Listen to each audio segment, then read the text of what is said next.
Hello, everybody. Good to see you all here. Hope everyone is doing well. Switch it on over. It's good to see you here, Mr. G, Anton, and Bodhi. Welcome. Hope you're all doing well. It's been a good week so far. It's pretty interesting right now in the Discord. It's actually probably the busiest week that it has ever been. Just because I can feel the intensity just coming from like all the team challenges that are like in their last week, just like trying to round everything off in this week, which is exciting, but you can definitely feel the pressure from like all the teams just to try to get everything done. It's gonna be cool to see what they come up with. But yeah, otherwise been doing fine. We just we just watched like the the final episode of Arcane that's released up until this point, and we just have to wait for like the new ones to come out this weekend, I think, like on Saturday. That's gonna be cool. Enjoying it so far. It was pretty intense in the beginning, like the beginning of the season, without spoiling anything. The beginning of the season is pretty intense. And they kind of keep it up for longer than I was expecting. Like keep it very vague. But yeah, other than that, it's been doing good. We just interestingly enough, I'm kind of switching us over to kind of like a new way of working. People might have seen like the latest announcement that just went out because we had Sunny join the team. So welcome to the team, Sunny. But in that announcement, we had like a new kind of animation. So we kind of switched over to like a new program that we're kind of using right now to do like social media announcements, all that kind of stuff. So I'm kind of like redefining the whole pipeline, and we're using Canva for it now, which for people that use Affinity, like they recently bought out Affinity basically. But I had a look into their tool set, and it's actually like pretty cool. Like the stuff that they have going on for it actually works like really well. There's like a ton of cool features in it, and I think the first really big test is gonna be the stream that we're gonna do on Sunday, where I'm doing the whole presentation that we normally did in Miro, where I'm porting that over to Canva. And I think even at this point, it's already just like way better and more professional looking than like every presentation we've done in Miro before. So I'm personally really excited about this stuff. Like I love this stuff. I had a lot of fun remaking like the whole presentation. So yeah, I'm looking forward to Sunday 8. Basically current time on Sunday. Gonna be exciting because then we're gonna be revealing like all the teams and what they've been doing in the last 5 weeks. So that's gonna be cool. With a whole fancy schmancy presentation backing it up as well. Hello, color coded Lucindia, Route 1, Scott, and Magma. Good to see you all here. Hope you're all doing well. Let's see. How many people do we have for today's session? 3, 6, 9. We got 10 people today. Do I have the same amount in here? Wait, 1, 2, 3, 4, 8, 9. Oh wait, we're missing someone. Who's missing? Oh, I think Adam might be missing. Why is Adam not in here? Doo-doo-doo. Let me just put them in here quickly.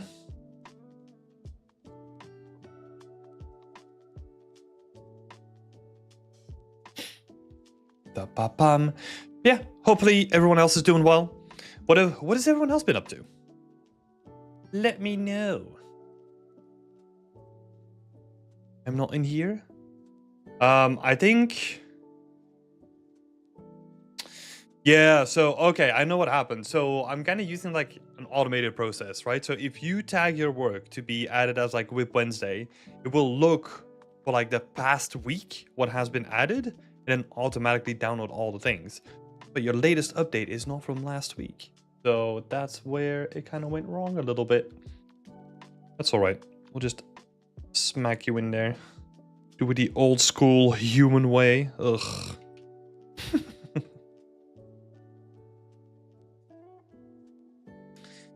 Oops, that's done. Yeah, what else has been happening? Yeah, I've been doing a lot of presentation work. I've been rebuilding like all the templates for our social media stuff as well. What else has been going on? Oh, yeah, there was like a sort of like a kind of like dull moment where as most of you know here, like we've been working on the course, but like with the team challenge and all that other stuff and like yeah, I mean work as well, like there wasn't enough time to spend on it. So now that's why Sunny is going to join the team as well. She's going to help us build the course and be more consistent with it as well.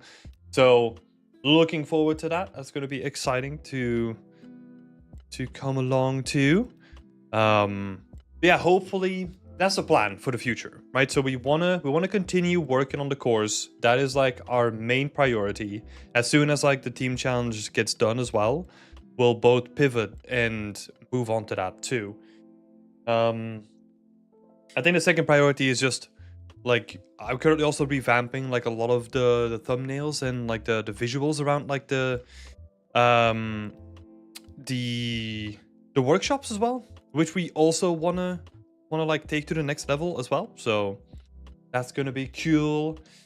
So that's basically the main priority. It's just the course and the workshops. Those are like the two things we want to focus on. And then I do want to find a way that we can like feature people's work again. We used to do that a long while back, but so here's the interesting thing. Like we used to do it in like a very automated way where I had like minimal impact on it and like people got basically like shared on our social media without any impact from us, right? It was like really nice.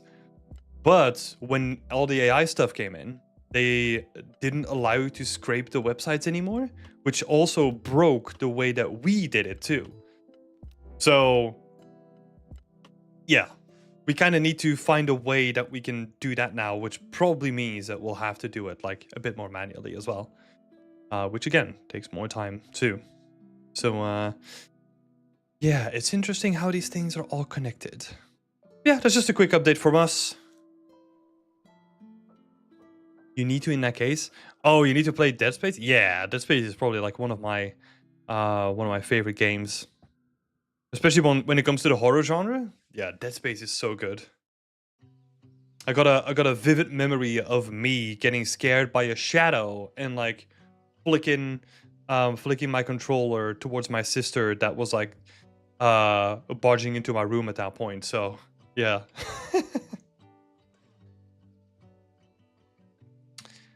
Hey Will. Hello McFell. Hello No Bat.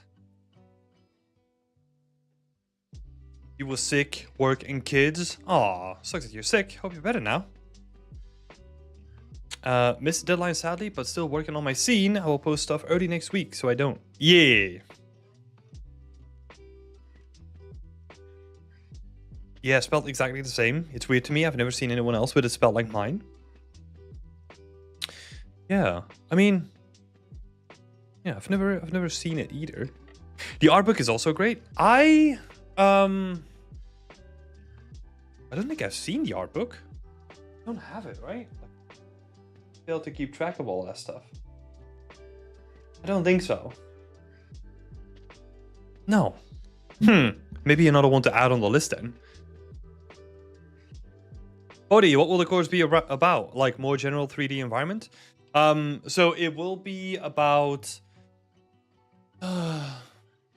It will be about different tracks within environment art. So the way that I'm looking at the whole system is that I kind of want to build it out like a skill tree. So you have like your core skills, like your fundamentals, like your modeling, your UVing, like your texturing, all that kind of stuff. And then it kind of splits off to be like more specialized to whatever you want to do. So for example, if you want to become like a foliage artist, you're going to have to learn different skills compared to a level artist, for example, right? And we try to kind of split it off in like a very granular way. And that's the way that we're currently approaching it.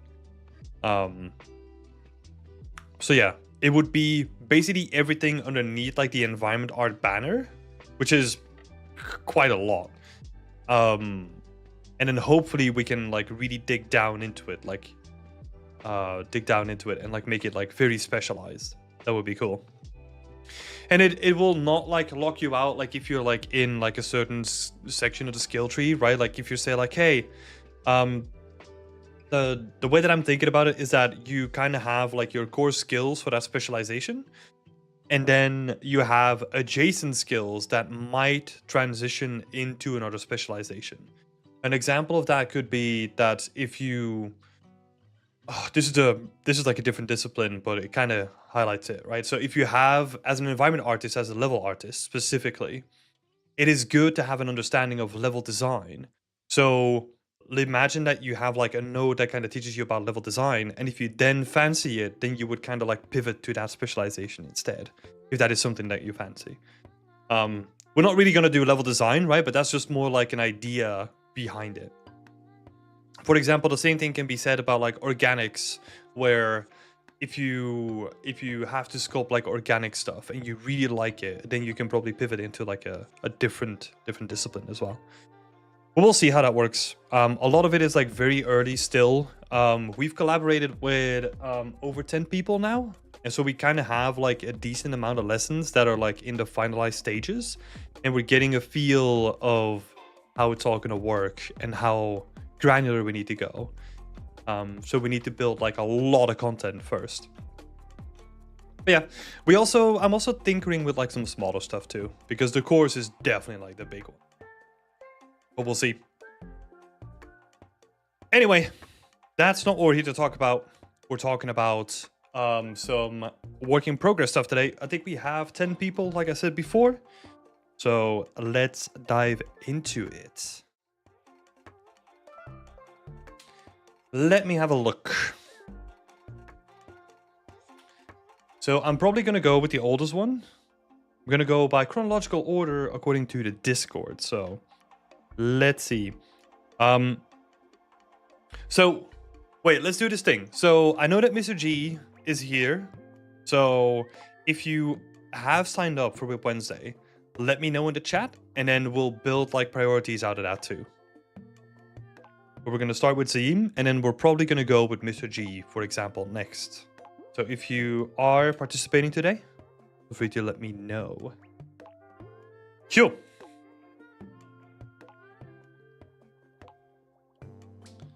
Let's have a look. So Zaim is continuing to work on his little, well, not little, like huge environment, but it seems to become like more focused, which is good. So I've come back from vacation and I'm back to work. I've made some changes to the scene and tried to add a story element as you suggested earlier. I've tried to fill up the spaces so that they don't look as empty as before.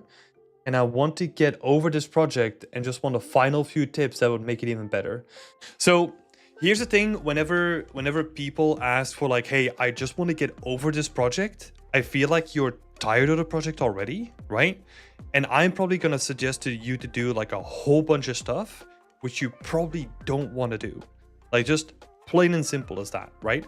So what I would do in that case instead is really condense it to like the minimal amount of stuff that you want to be doing, and just really focus on like a single screenshot, for example, right? A single camera angle, and just really pour all like the love and attention into that. Because even with these two, like, you still need to make like two like fully dressed up like kind of scenes, right? So yeah, I would honestly keep on simplifying it and make it super simple, because you added props to the scene, right? So you try to fill out the empty space in the scene, but the props don't really contribute to the story itself, right? So now we have like a good base kind of set dressing, but I'm not sure what kind of story is being told still, right? And I think even if we look back at my previous overpaint, if we bring that up for a second, and we kind of look at the overpaint that we did here, talking about like what is the purpose of the building? Is it a temple? Like, what leads up to the temple? What does a temple need? Like, what kind of assets do you need to kind of flesh out the story around that temple? All that kind of stuff still sort of applies, right? So I think, yeah, it just comes down to first having a discussion with yourself, right? And being like, okay, what is my energy level towards this scene? And you said that you just came back from vacation, right? So I'm assuming that your batteries are like at least partially or potentially fully recharged, right? To work on art. That always happened when I was taking a vacation. Like, there was like a part of me that wanted to do more art, or like got really inspired because I got exposed to like a bunch of different stuff. So if you're coming back to a scene and you just open it up and you're like, ugh, it is just really time to like kind of cut it down to like the most, like the least amount of work, and then just try to get it out there, right? So for the actual scene stuff, you can still refer to not last week's, but like last feedback that I gave, because I think a lot of still can apply here. Going back to the core, I would say focus on this angle first, just because that angle is a little bit more dynamic and it is a bit more interesting to look at. So I would probably got this one out for now, and then just focus on this one. And then, like we said before, right? Like, try to add some intrigue. Like, have the doors slightly open. What is inside, right? Like, what are we seeing? So, I'm gonna add an open door here, and then we're gonna just focus on the set dressing. Right, so an open door with like a little bit of light coming outside of it. Now we're emphasizing the focal point. Right, so now we give people something to focus on. Whatever is inside of it doesn't really matter, as long as you kind of have like an opening with like some sort of light out of it. You're adding a focal point by just making it the brightest spot in the scene. Careful when balancing it with this one though, because you want the focal point to be bright spot if you can, right? It's an easy way of making a focal point just like straight to the point. So watch out for the intensity of like this light here in comparison. Now let's just have a look at the set dressing, right? So you have like a bunch of assets here. Try to maximize the amount of things that you're doing with them. So I'm gonna keep notes here. So focus. The second part is reuse, right? Because this saves time. So like reusing the market stalls, adding a bunch more, maybe just changing the color of the cloth, right? Like the size of the market tent, like maybe shifting the poles, maybe adding a couple of poles, like just do whatever you can to get some easy wins, right? More variation, make it look more complex than it actually is, right? So we use these market stalls, have like another one here, right? And then potentially like we're looking, you can add like the canopy of one. kind of here, right? So I'm kind of creating like a more depth and more layering in the scene itself, right? And this is basically taken straight from what we discussed last time, right? So I'm not going to spend too much time on this. And then look for straight lines, anything that can be made more interesting with just minimal amount of touches, right? So this stuff here, like this ridge, kind of feels like very unnatural. So we need to find like a way to break it up a bit more, right? Add layers to it.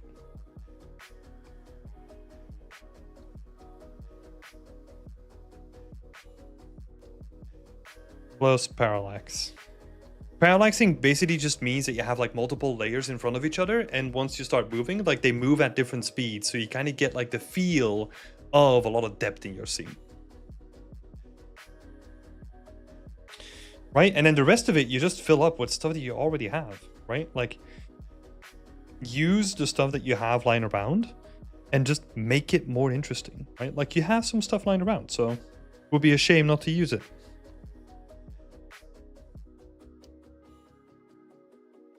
And that would honestly be my feedback. Focus on one angle, make that angle look as good as you can. Create a focus point, like a focal point with lighting, right? And then reuse, like do a lot more set dressing with the stuff that's already there. And then the third thing is just polishing. This is a very broad term, but like those ridges here, making sure that it looks more interesting, just adding a bit more polish to the whole scene, and then just push it out there, right? Because the reason why I want to focus on this, if I can give you a whole bunch of feedback and keep you busy for a long time if you wanted to do that, right? But that is not going to be productive time. So I want you to kind of get this into a good stage by focusing down, polishing this up, getting it out there, and then moving to a project that is going to be smaller in scope so that you can spend like a little bit of time on it, but you're not going to have the same situation that you're currently in where you're nowhere near the end of like the full project scope, but you're already so exhausted by it. Right? So ideally you want to build something that takes like a month, maybe a little bit more, maybe a little bit less, and get it out of the door before you want to move on to something else, right? So I'm going to add that here. Next project needs to be smaller. Smaller scope. And again, I'll iterate this again. Scope, in my opinion, scope doesn't matter for a portfolio. And this is kind of weird, right? Like I only have like relatively big environments in my portfolio. But like the scope doesn't matter. It's the quality of the things that you present, because scope in the games industry comes from adding more people onto it, right? Like you don't see people like one person, well, there are a couple of examples, but I mean, you typically don't see a single person making like a giant open world game that has like this attention to detail, this amount of depth, like all that kind of stuff, because it's not feasible, right?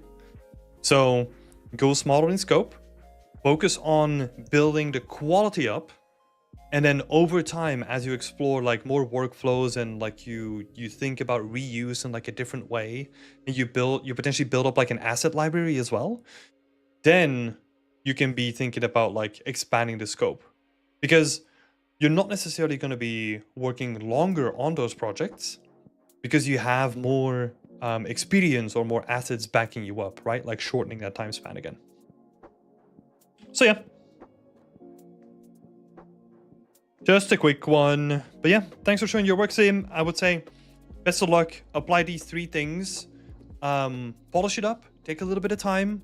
Like take especially the polishing part, take a couple of weeks. Go back and forth. Like look at it. trying to polish it up, do like all the breakdowns and all that kind of stuff for your portfolio, and then just move on to the next project. Isaac is saying this is answering a lot of questions for me. Oh, are they? What kind of questions were you struggling with before then? And hello, Emissart. Doing good. Cool. So from the people that replied, we have Will and Adam. Oh, hello. Hello, Zahim. Color coded insignia. Thank you for the feedback. No worries. Like, did that help? Was like the stuff that I was saying, was that helpful and was it on point at least? I'll be curious to know. So next project, we're going to be looking at Will. So this is one of our team challenges. So this is a team of 5 that is currently building this project. So massive shout out to the whole team. As I said in the beginning, we're getting to our last week of the team challenges. So this is a big one. It is a team challenge, yes, right one. In the beginning of the team challenges, there was a question if they could use Whip Wednesday, and it was allowed. So that is something we didn't explicitly say. That's something that we didn't explicitly say in the beginning of the team challenge, but we will do that from the next point on. So yeah, let's have a look. All the Templar crypts. Could I get some direction on shaping the storytelling of the scene? So the story is of an explorer discovering a hidden Templar crypt, finding the resting place of a notorious general of the Templar army. Okay, heavy inspiration from games such as Uncharted and Assassin's Creed. Yeah. The render is already outdated? Yeah, that's fine. Like, all the teams are working hard on their thing anyway. So I was fully expected that to happen.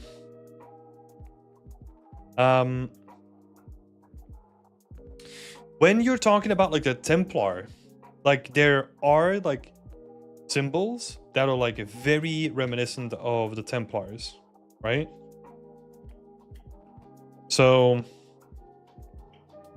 if you want to make that clear, make it a bit more stereotypical, right? Like go into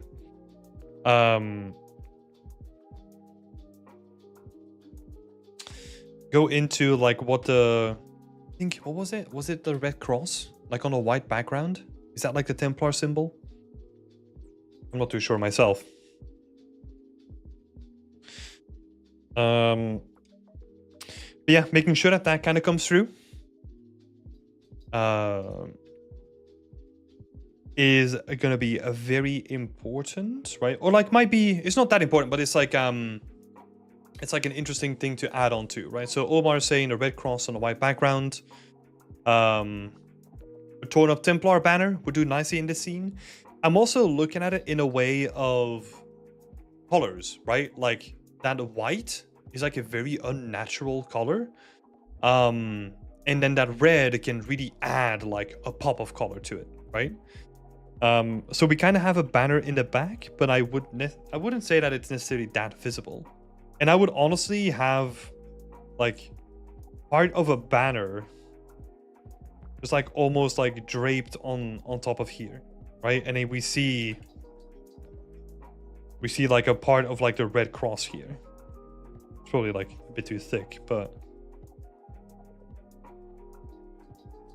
yeah, you kind of get the point, right? And then what we're doing with that is we're kind of adding more attention to the focus point.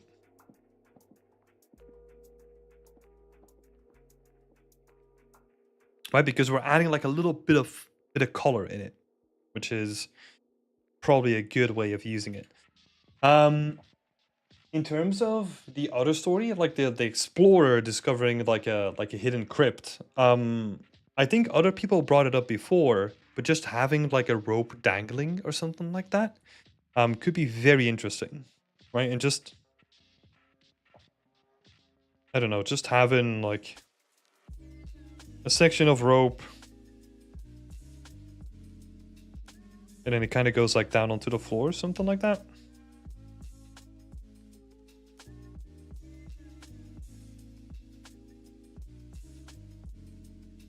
Because I'm almost imagining that this glow stick, right, kind of got dropped.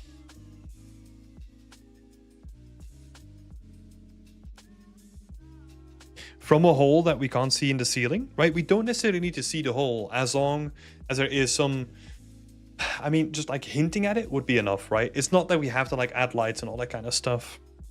But like, I like the effect of like the light stick on the floor and then like literally like the rope coming down. So we can see that like people tried to test like how deep this was by like throwing like something in it and then like rappelling down onto the rope. So that could be an interesting way of approaching it. I don't know what else the team has planned, right? But that could be an interesting way of adding a little bit more to the story that this is like an explorer coming down, right? Because I do know that you have some stuff here, but it's it kind of, it is kind of invisible.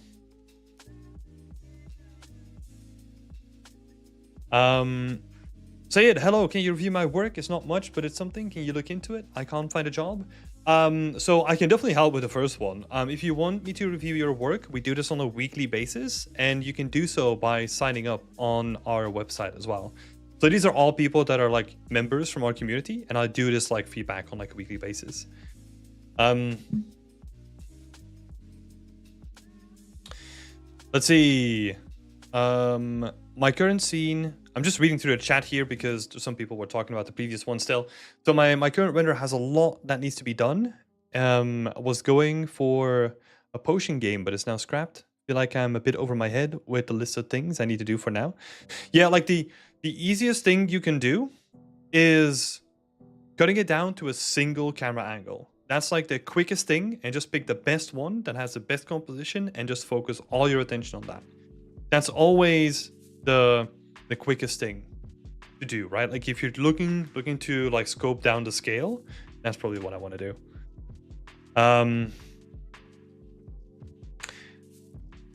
It's better to have different angle shots from the same environment that is complete than to have different shots from incomplete pieces. Yeah, 100%. Like if you're gonna do like multiple shots, like I would even say like try to do it from the same sort of area, but like highlight like details in it, right? So details that kind of add to the storytelling, and try to like, yeah, you want to add to the storytelling by adding those like additional things to it, because multiple shots from the same kind of scene is also kind of boring if it doesn't show like anything like new, right? Or like any additional detail that you might not have seen in like the main shot as well.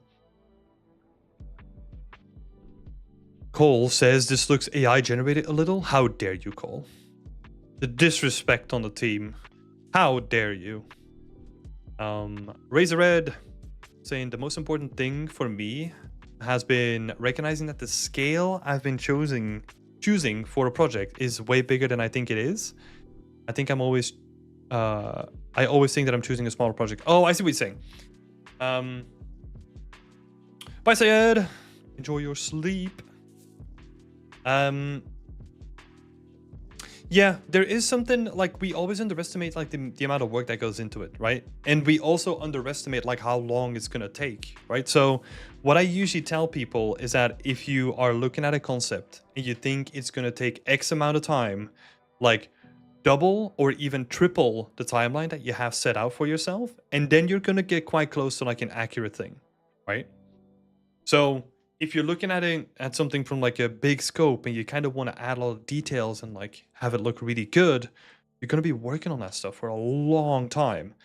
And the reason why I always say that it's better to focus on like multiple smaller projects, I mean, there's a couple of reasons there, right? So the first reason is you will be learning a lot. Assuming that you are not in the industry yet, you're still picking up like a bunch of skills too, right? And what happens is when you pick up new skills, the bigger the project, the more you have to go back to the beginning because like now this stuff looks outdated, right? So if you condense your timeline, you can kind of avoid having to do that because you've picked all the new skills up, right? And that's a big one. Also, in terms of like your portfolio, it is better to have multiple projects that kind of show like a variety of style or a variety of like skill sets, right? Rather than putting like all your eggs in a singular basket and hoping that that is going to be the way that it's going to work out.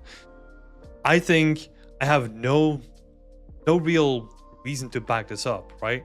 Like no real data to back this up, but I would assume that people that have, let's say, a prop, a diorama, a texture, whatever, have a bigger chance of getting into the industry than one person that is just focusing on like one environment. Because there's just so much things in there. Yeah. Justin is saying about the current scene. Looks great, though it's unfortunate that it's all the way in the back. It's hard to see the cool details on the focal point. Yeah, it would be, but this opens up the opportunity to then have like a zoomed in shot and kind of have like focus here, right? So I think that kind of adds to like the layering of the scene. That's why I kind of like it. Where were we? So we were talking about the explorer angle of it, right? And I think Will is saying we moved the hat in the back to the glow stick area. Okay, that makes sense. I was gonna say the same thing. So we kind of moved that over here. That is good.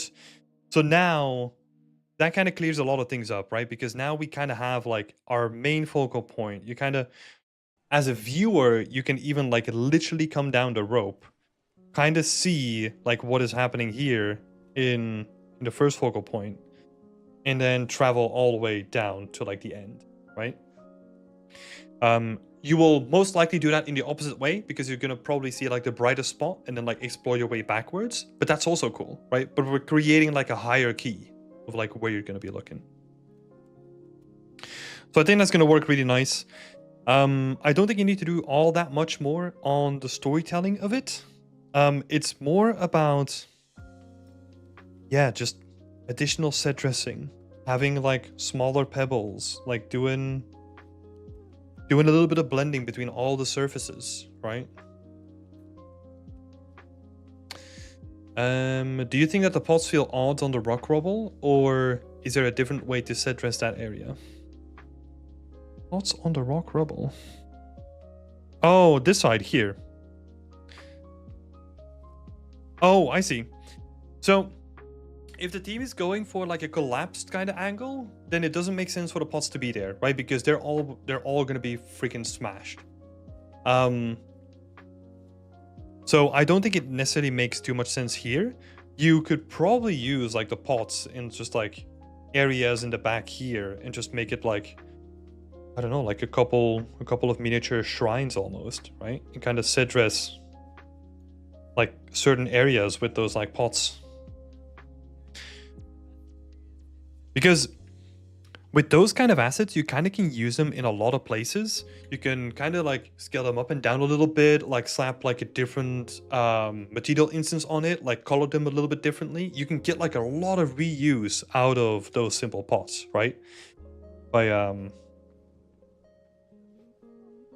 yeah, just using them a bit more and being smart with how you approach it.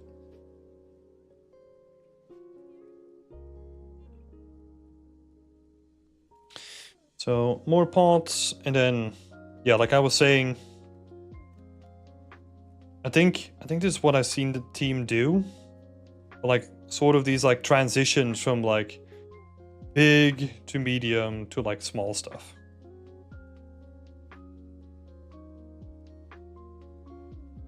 The big and the medium is there. The small stuff could use a little bit more work. But yeah. Emisard is saying, it kind of annoys me that the most interesting element at the back is blurry, making me feel like I need to squint.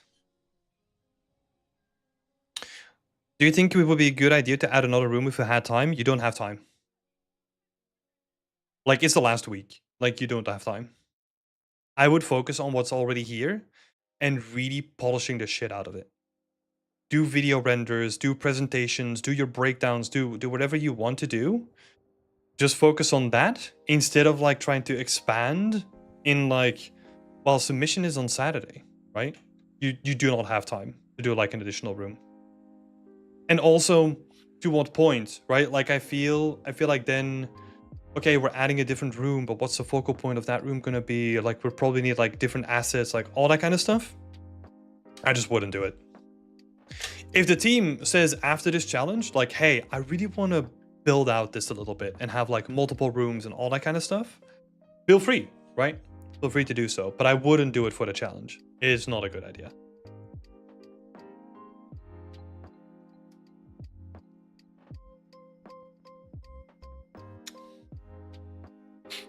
So, yeah, I think that's about it. I think the storytelling is in like a decent spot. You also don't want to overdo a lot of it, right? So I think you're in like a good position with like the storytelling. And you can probably do like, I don't know, do something interesting with the ropes here, right? You do some cool stuff with that. Nice. Yeah. Good job, team.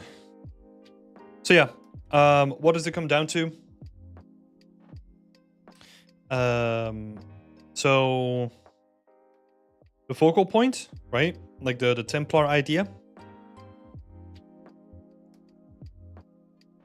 So making it more Templar, like using the banner to your advantage, making the color pop a little bit more would be cool. Number 2 is just expand the explorer part a little bit more. And then just do like set dressing. Set dressing plus polish. I think those are like the most important things for this one. So best of luck, team. Good luck for the final submissions. Right, I want to say the monster room with spiders. Yeah, go in a fully rigged spider. That would be sick. And have them like crawl over the floor, turn them into like GPU particles and have them crawling all over the surfaces. Oh, disgusting. You know what? I'm laughing with it now. But that could be interesting to look into as like a final polish. Seeing if there's just like a particle effect of just like crawling spiders or something like that. Like if there's a free one out there, that might be cool, you know? Might be cool as like a little touch. But I got no idea if there's like any good ones out there. Let's see. There's also a question from Razor Red. Let me get to that in a second. Hello, Francisco. Shazar actually brought up a good point. Well, it kind of depends on the team's interpretation, right? But Shadar is bringing up the point of like, does a modern glow stick make sense with a leather hat and a suitcase from something like the 1900s? That is something that I'll forward to the team. It kind of could make sense. It could be like a love letter, right? It's like the modern day Indiana Jones, and it's like glow sticks. I don't know. Sometimes you gotta rely on the rule of cool, you know? Let's see. Oh, who was next in the line? Let's have a look. Oh, Adam. Adam is already on the screen. I think Adam just wants to like brainstorm for like ideas on this scene, right? So we can do that in just a second. First, a question from Razor Red. Wanted to ask, for these weekly submissions, do I just submit my shot / images, or also a small note? A simple sentence explaining what my current concern is. Yeah, please add a couple of questions. Give me a little bit of context as to what you're trying to achieve, all that kind of stuff. helps a lot, right? I will adjust like the automatic message that goes out to give people a little bit more context, because I don't really call out that I'm looking for specific questions.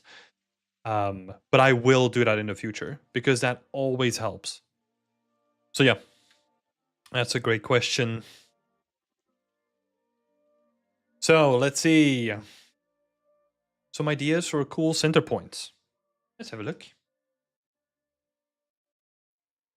Let's have a look. See, I think honestly, I would keep it super simple in my opinion, and just stick with like a singular shipwreck.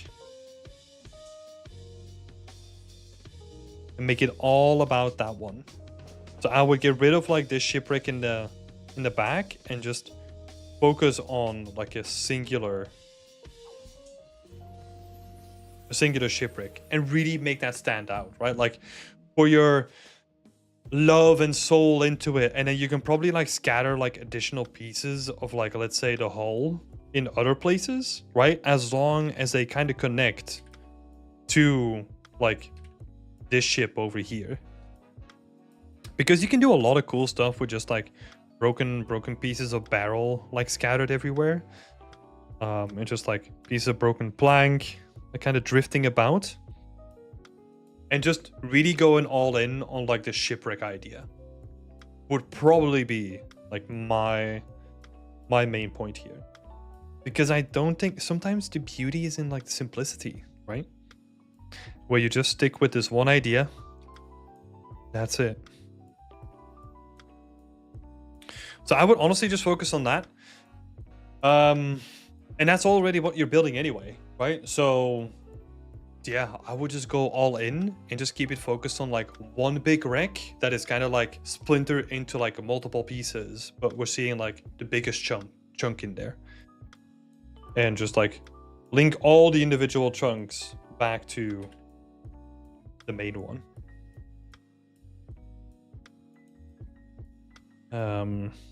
Yeah, that's what I would do. I don't think you need to go like any further with that. I'm also thinking about it in like the terms of like the time that you want to spend on it, right? Where it's probably more fun to go all in with like the composition and like the acid and the dressings and like all that kind of stuff, and making it look like really nice, and going for like that full like basically pushing the visuals as far as you can go, but just focusing on like a single thing that you add to the scene. That's probably like a good way of or like a simplistic but like effective way of looking at this.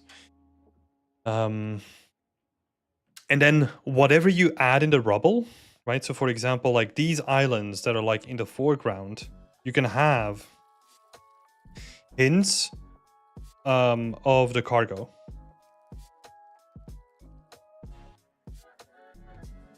Right, so then you can be stereotypical, but like let's say there's like golden jewelry or whatever is in there, like just scattered upon the beaches, like in like broken up like chests. That could hint at like, oh, this is like a massive like treasure ship that kind of just got lost and kind of got like wrecked as it was like on the way home, and it just made like a wrong turn or something like that.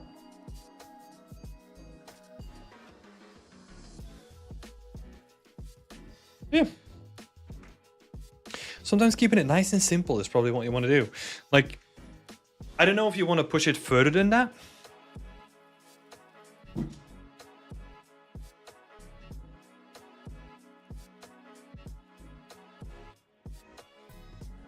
Because I know that you kind of had this like broader idea, right? Like you had like the statue in the back, but I don't know what the statue was linked to.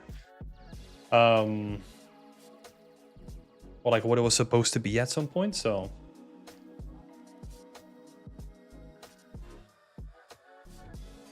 Yeah.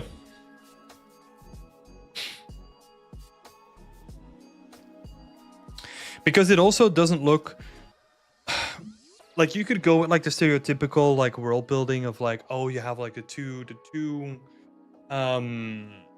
what is it? The two statues, and you're going into like the domain of someone, right? Like you could go that way, but like then we kind of need to like open up the entire scene because this is like a small river compared to like the boat that you're trying to add into it as well. So I don't think that's gonna necessarily work. Yeah. Like I'm always saying, right? Like go back to the story. Like what story are you trying to tell? And use that as a foundation. Cool. That's all I have to say on that. Thanks for sharing your work, Adam. Got another team challenge here as well, but I think we got Mr. G in the chat too. So let's actually have a look at Mr. G's work first.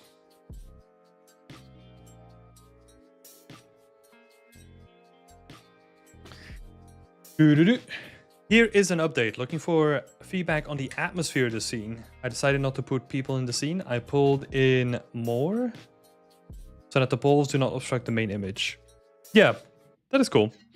I like what you're doing. I think you can really pump up the atmospherics. Oh wait, what about the fog and the lighting question? Where's that? Oh. Okay. Whoops. I kind of just skipped that.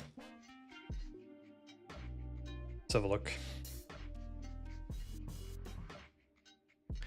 I would have a look at Assassin's Creed Valhalla with this kind of stuff. I like that they really overemphasize like how moody they do their scenes. And I would potentially look at like using cloud shadows, right? And like really alter them so that you have like the clouds opening up and then there's like streams of light coming in and like hitting the boat at like a very cinematic kind of angle. That's probably what I would look into. But yeah, I've always loved like their approach, the way that they do lighting, because it feels very dramatic, very, very moody, right? Like very impactful. So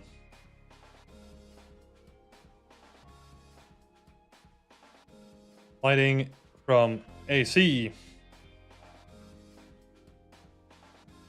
Valhalla. So I'm specifically thinking about moody and dramatic kind of lighting. And potentially with like cloud shadows.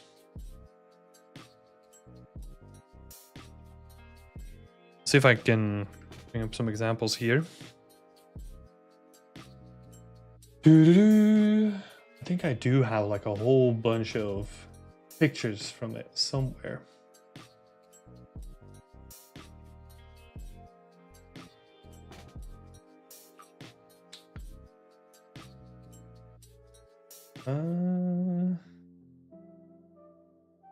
Probably moved all my stuff too. Dang it. Where's everything?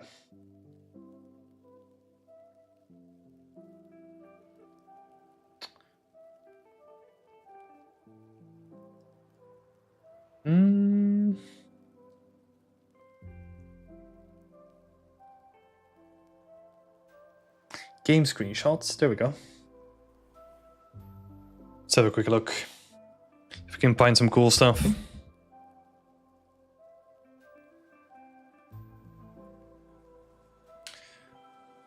So like, for example, I always love the way that this looked, where you can see like really dramatic like shadows and like highlights in certain angles of the scene. It looks so good. Yeah, for example, this stuff, very dramatic, right? Like the shadow, like over the castle wall, like harshly cutting into it, like very, very moody, very dramatic kind of like light. That's almost the sort of lighting that I would look into. Just trying to make it as dramatic as you can be. But look at like how moody this is. Like, I love this kind of stuff. And then you can really play into it with like God rays and all that kind of stuff. Like, it kind of depends on how broad and like, well, how how intense you want to get about it. That's probably the better way of saying it.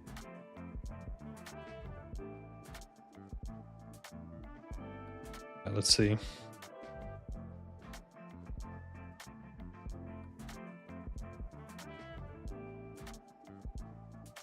Do we have some other cool ones? Yeah, there's this is probably my favorite shot. Let's see if I can bring it up. Where is it? Not this guy. Okay, we already looked at. Yeah, this one. This is like by far like my favorite shot that I took in the game. It is so good. It is so striking.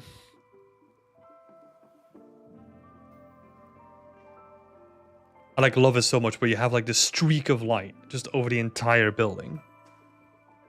It looks so cool. And this is not any fancy settings, right? Like this is just how the game looks. Like it looks so good. And it did a fantastic job with lighting in that game. Looks so cool.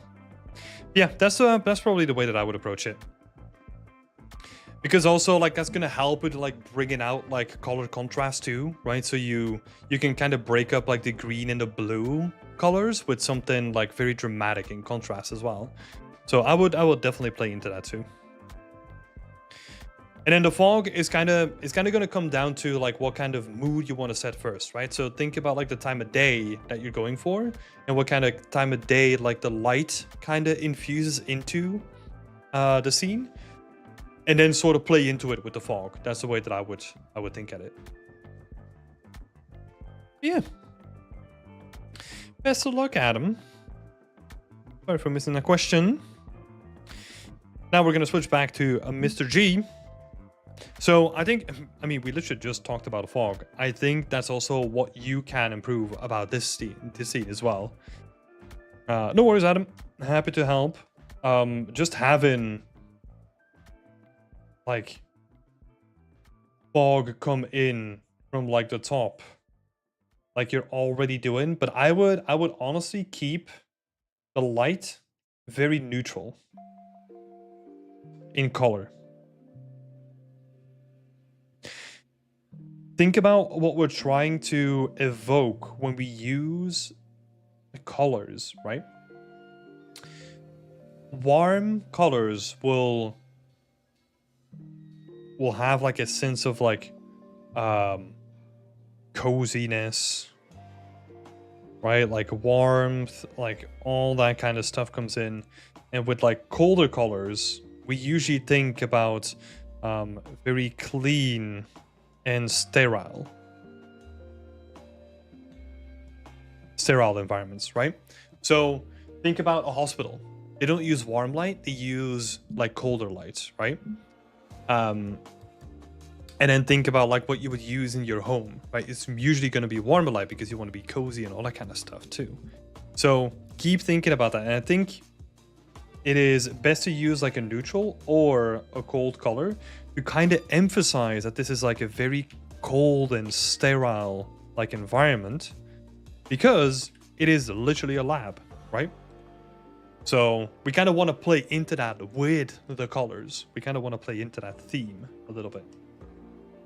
And then also what could be cool is just playing around with, yeah, more fog down here. Maybe they're trying to keep it like really cool, right? So they kind of infuse it with like liquid nitrogen, I think, right? Is that the term? Where you have like the cool kind of fog coming in. It's probably a bit too thick for what I'm thinking, but like just have like the fog at the bottom, and it adds just like the drama to like this whole scene, right? Because you kind of want to make things like feel dramatic, especially because the way that I'm imagining this scene is that this is like the reveal, and we're kind of seeing like, oh my god, this is like the thing that they're experimenting on or doing whatever with. So you kind of want to make it like super dramatic, right? So having like this fog coming from the bottom, And then also like overemphasizing, like, I think you have like a light ring. Because that's gonna play so nice with the fog. Just having like a light ring basically just like shining onto the thing.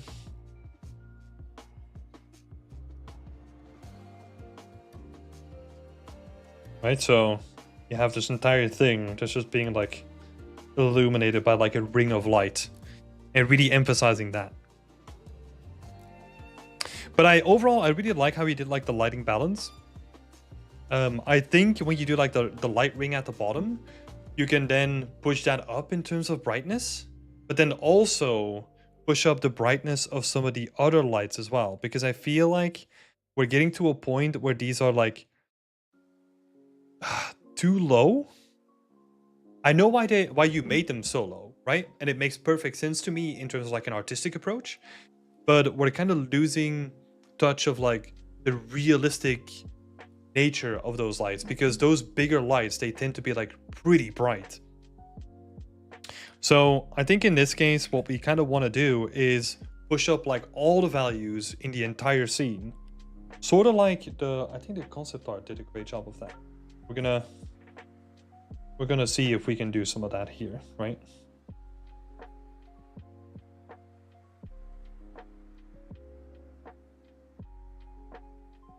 So midtones, we kind of want to do highlights. Right, and then I might literally just do... Oh, no, I don't want to do a recolor.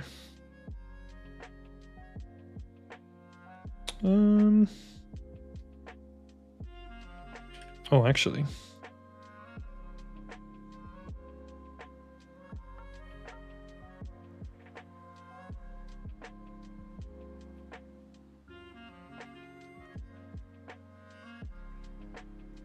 I think we can kind of keep this.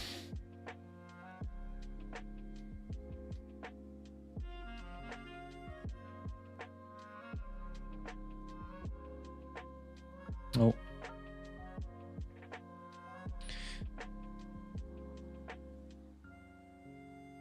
Oh, didn't do it.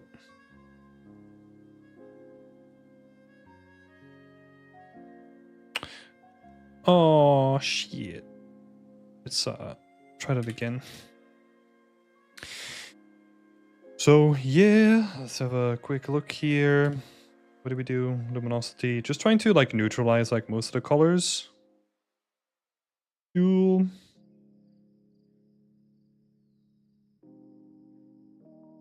Yeah, okay. Now we did it. So now we're back to a little bit more neutral.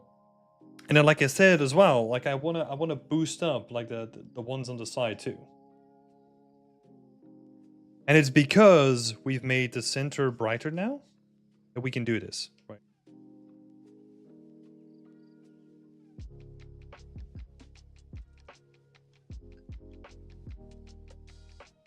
See, let's merge these guys as well.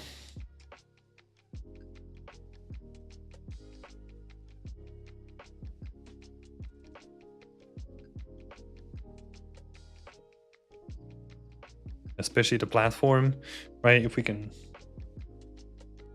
Oh, yeah. This sort of stuff here as well. This could be good to like highlight. So you can kind of see what I'm trying to do here, right? Like I'm trying to really focus on like the center piece.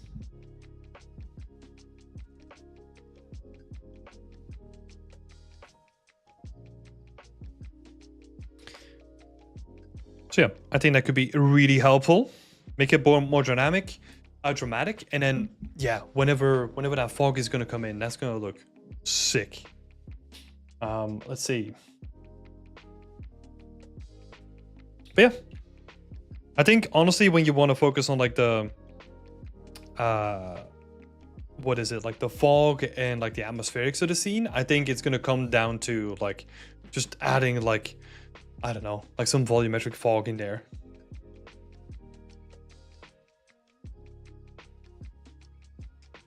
And especially having it like low to the ground, right? Like that sort of like Yeah. Liquid nitrogen, kind of like very low hanging, like kind of fog, just like crawling on over the floor. That's gonna look sick. So yeah, hopefully that was helpful. Looking forward to the next update. Moving on. What are we moving on to? So we have Cody as well. We're just going back in chronological order now. So where's Cody? Oh, this is coming out with like different names. Cool.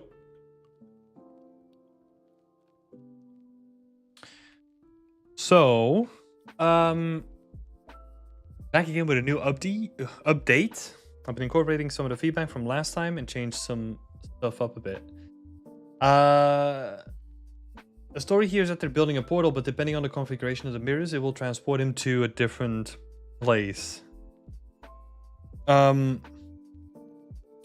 cool. So it did change quite a lot then. In terms of space, I've defined the living space on top left. So that's still the same. Yeah, that's still the same. Research space in the middle and the portal in the back. I'll hammer home the storytelling in the research area, where it will be documenting minor configs and location. As I need a block out for this, I'd love to hear some thoughts on the composition. So I think in terms of composition, your main focal point is probably the most uninteresting one at this point. And it comes down to like what we discussed last time, right? You had like a really cool idea of making the portal like the focal point of the scene.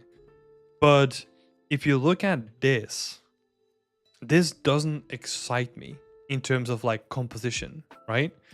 It feels like it's very forced at the moment, because we have this space here. Those are like all the portals, right? And then we have just literally this in front of it. But it doesn't feel dynamic. It doesn't have like an impact. So you can still apply the same sort of thinking that we said last time, where you kind of want to make it into like a dome so that it has like a bigger impact, and we're seeing like different kinds of like spaces within, or like different kind of realms like within like a 360 radius, right? So imagine that we're kind of looking at like a large white screen, and then we just fill that up with just like chaotic like shards, or well, it was shards before, but I think we're no longer going with shards, so that would also be a thing to figure out. Kind of just looking at, okay, how do we control the dimension, and what and how are we using it? Right? Because if you create like this sort of like composition, and then you kind of tweak it so that we kind of have like a built-in curve as well, so that we kind of have something like this going on. And that means that like the bigger stuff is probably going to happen here. Right? So we have like bigger mirrors. We can literally just overlap them, right? Make it like feel chaotic as well. Because this clean stuff, like, I don't know, I don't think it works for someone who lives underground and is doing like crazy experiments, right? Like with the composition and the set dressing, we can kind of hint at the person behind the mirrors, right? So imagine that we have like a random collection of just like mirrors hanging on top of each other, and they kind of form like this screen in like a 180 kind of angle, and you kind of have like a lot of overlap. Like the way that we set dress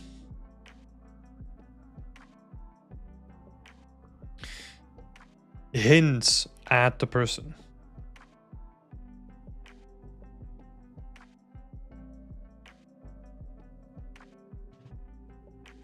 Right? Like hints at like who the person is and their emotional state as well.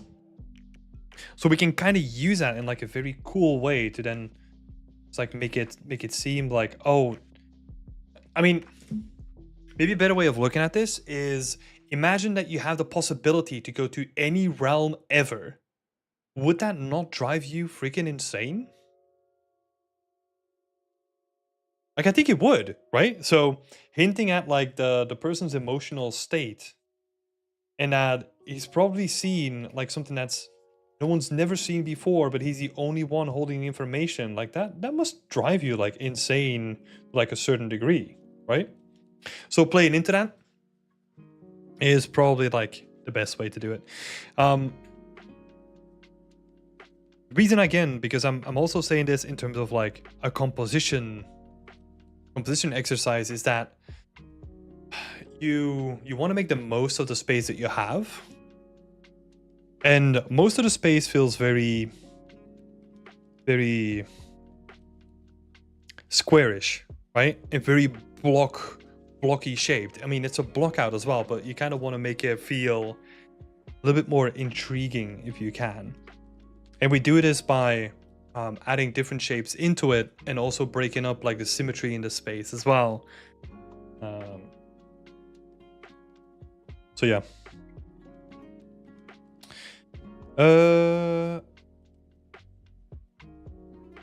Let's see. So yeah, I think something like this could be working really well. You don't have to go with the crazy angle, but you always have to look at the whole spectrum, right? Because this is a person that is living underground in a sewage area. That means that this is not a normal member of society, right? So either something has happened to society or something has happened to the person in that society, right? The reason why he's now living underground. So there is something going on there. So if you then build up like, oh, this is just like someone's lab. Like, wait, why does this person not have like a normal lab in a normal building somewhere? Like, there is something going on here, right? So that's why like I'm intuitively going towards like the more crazy angle of like, or like the mad scientist or whatever, because this is not a person that is in like a normal position anymore. It might be cool to have another location where the portal takes you visible through the mirrors. So I think it could be cool to like hint at that, right? With like a cube map or something like that and kind of fake it. And that's definitely, well, if you want to have like multiple locations that you can go to, that would be cool to kind of hint at, right? So I definitely agree. Yeah, but to me, like the most important thing is the composition and like the way that we set dress needs to be in line with the story that we're trying to tell about this personality that's behind the lab, right? So make sure that you have that first and have that kind of locked in, and then start building up the space around that, right? So yeah, because there's definitely opportunities here. I like what you did with the space in the back where you kind of have like this rounded edge. Like that is perfect to have like this portal station kind of built in. Small stuff here. I mean, it's still block out, right? But like you have like a bunch of fences here, which is just blocking this guy from getting here. I would also potentially think about having, you got a ladder here, which works pretty well actually. But I'll give you another example of logic, right? It would probably make more sense to have like a staircase or a ladder. Like I don't really mind what you want to do with this. But have it here. The reason for that being is that this looks like it's a sewage pipe, right? So stuff is gonna come out of that. But now it's literally spilling on top of like this walkway. So you would probably expect there to be like another hole here where this stuff that comes out of it kind of goes into it.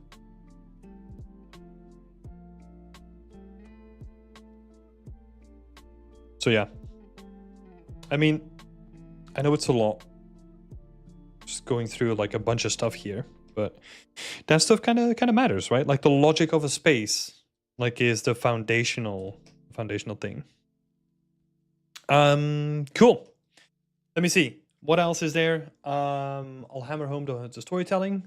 That's good. As I near the end of the block out, I'd love to hear some thoughts on the composition of the scene. Things that you think are working, not working, and should be changed. Does the space feel believable? So that's like kind of the stuff that we just talked about now. I think the majority of the space feels believable, right? There are tweaks that we can do. So, for example, getting rid of these fences, right? That's an easy one. Getting rid of like this stuff over here. Making space for the sewer pipe. And moving the staircase and all that kind of stuff here. And then honestly, what I think you could do...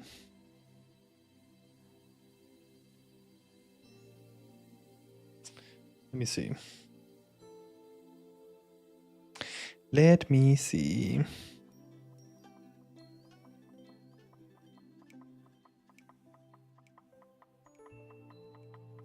Because I kind of like where this angle is going specifically.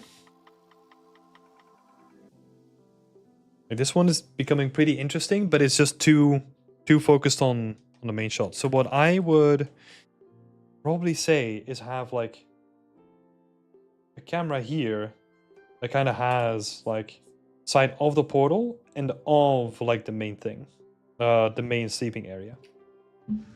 That could be like an interesting camera shot. Props that you think you should add, and are there still are a few pipes missing, but the big shapes are here. Yeah, so I think my main priority is really fleshing out like the spaces, right? So this space is priority number 1. This space I would say is priority number 2. And then this space is priority number 3. So the reason why this space is priority number 3 is that all the research, you can literally move that upstairs and no one would like feel the difference necessarily, right? Like it's not going to make a huge impact. Or you could even move it here as well and like merge it into this space. So we only have sleeping and portal. That's it. I think it might be worth thinking about that regardless, because it kind of simplifies the scene a little bit. And it makes it so that we can just like focus on the main focal point, right? Because if we look at the whole thing, and if you imagine that we kind of have like the camera that I set up before, right? Where we see the portal and the living space in like one angle, we have 3 focal points. But we kind of want to have like focal point here to come out the most. And then the focal point number 2 is going to be here. But this is going to be relatively distracting. Right, so that's why I'm saying that would be like number 3 on the list, because you can easily merge that into the other 2.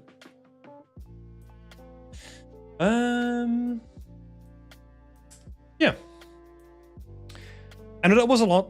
But yeah, really focus on nailing down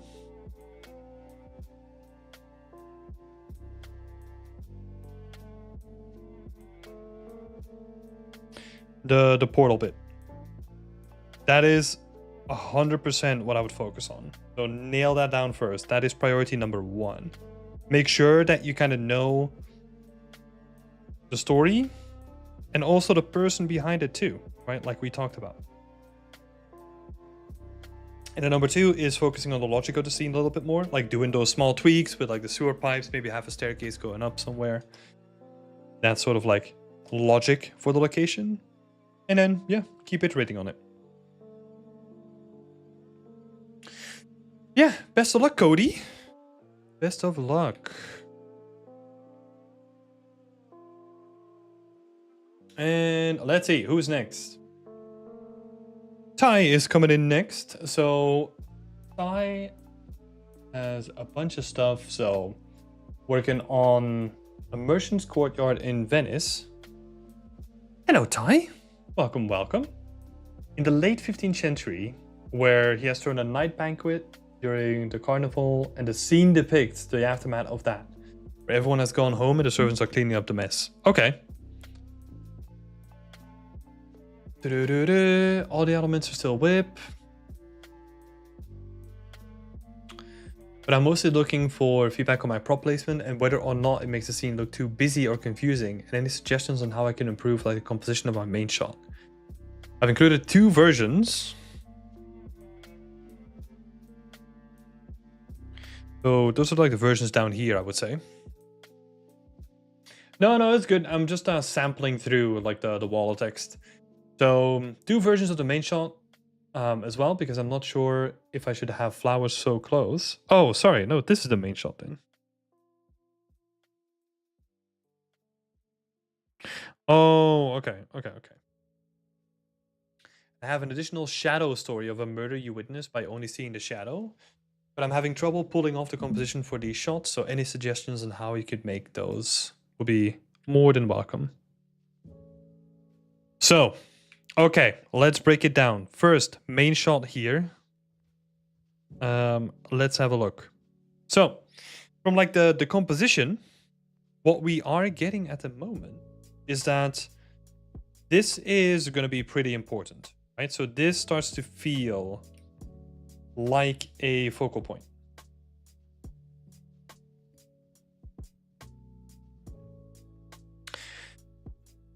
Because you have like all the structural lines and like everything is kind of just, it really is like inviting you to like look here, right? In all these shots. So this applies to like the top row here, right? The issue with that shot is that whatever we're adding here, I'm not sure what that adds to the story. Right? So ideally, what we want to do with our main focal point is make it an integral part of our story.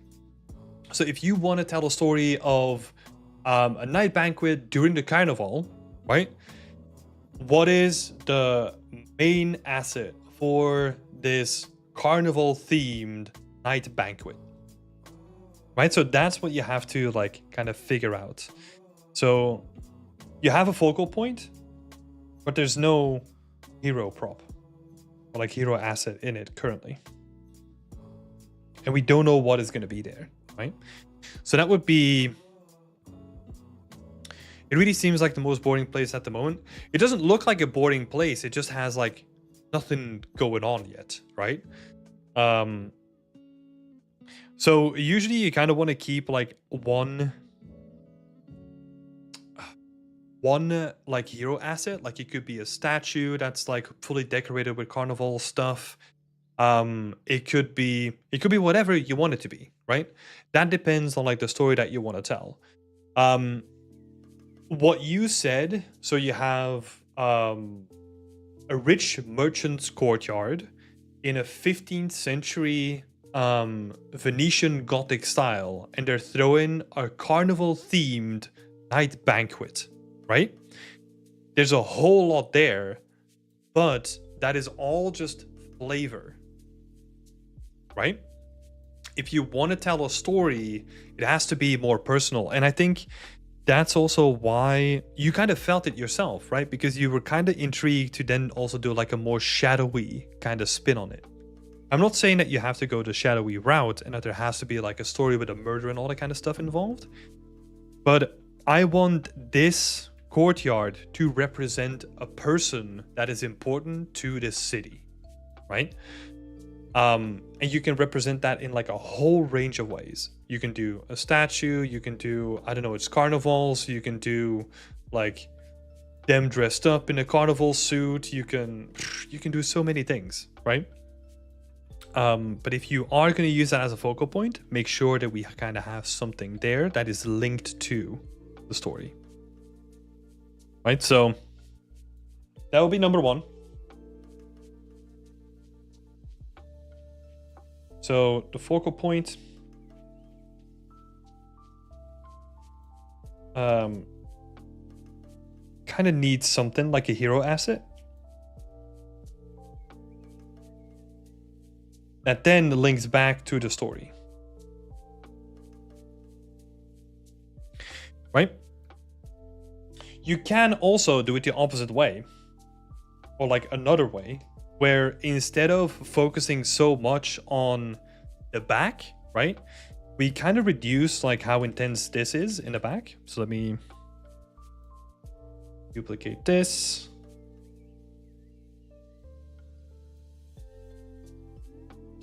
I'm gonna just quickly paint some stuff out here.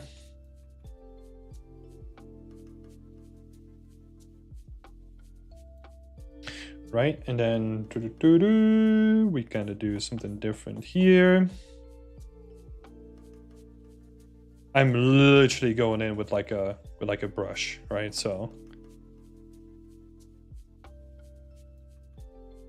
this is not going to look as good as you're going to be doing it.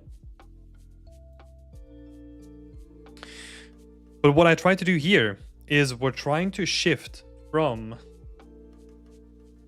bring that in focus. We're trying to shift from like our focus being on the back end to being the main part of the scene, right? And then we can kind of, instead of having to make like a hero asset, we can kind of just focus on like the carnival like thematic, right? I feel like it is gonna be less personal, right? But I think you can still make something cool with that. So instead of having the focus go to like the back room, now we kind of switched it around, and like the brightest part of the scene is going to be the scene itself, right? So I imagine like daylight coming in and like lighting up the scene, or like even moonlight, right? Like lighting up like the core center of the scene, and the rest of the corridors are going to be dark in comparison. And I think if you do it that way, then we can kind of make it around like this thematic that you've set up, right?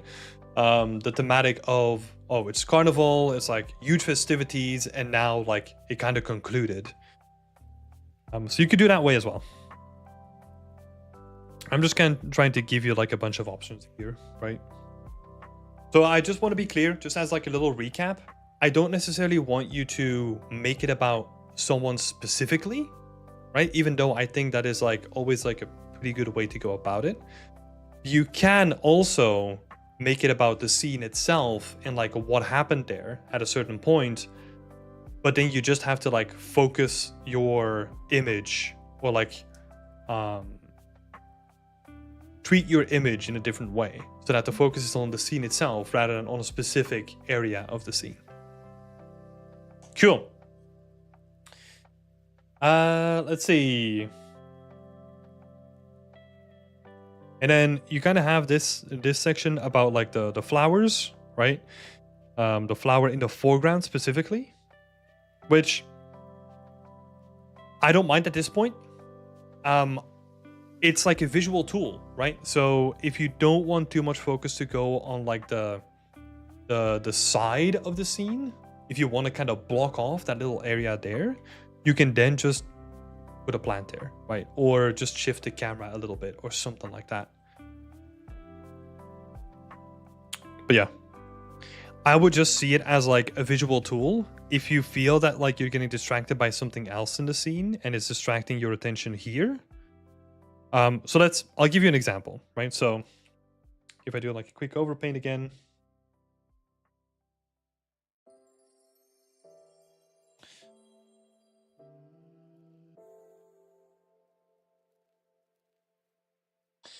See.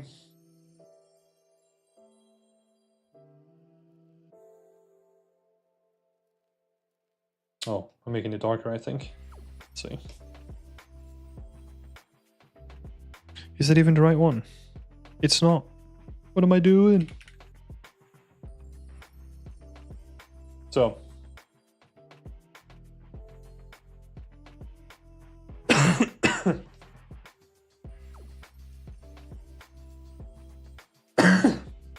Whoa.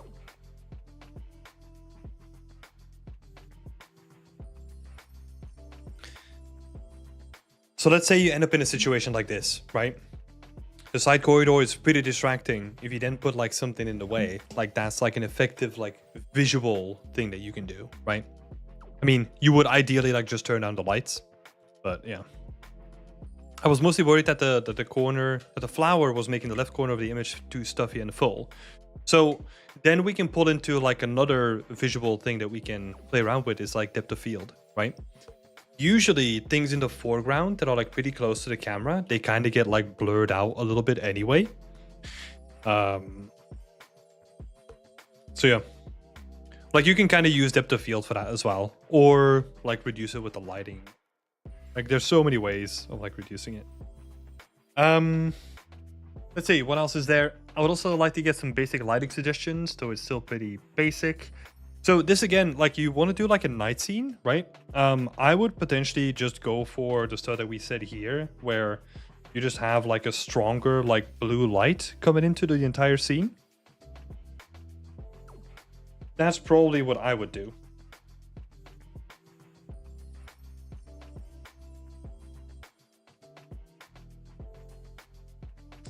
You got some like blue light coming into the scene. That's going to look like nice and cozy. It's also going to have like this additional effect that all the lights that you're going to be pushing into your scene are going to be like natural lights, like natural fire, right? So it's going to create like this nice contrast between like the blue moonlight coming in and then this orange like lights that are kind of lighting up like the sides of it.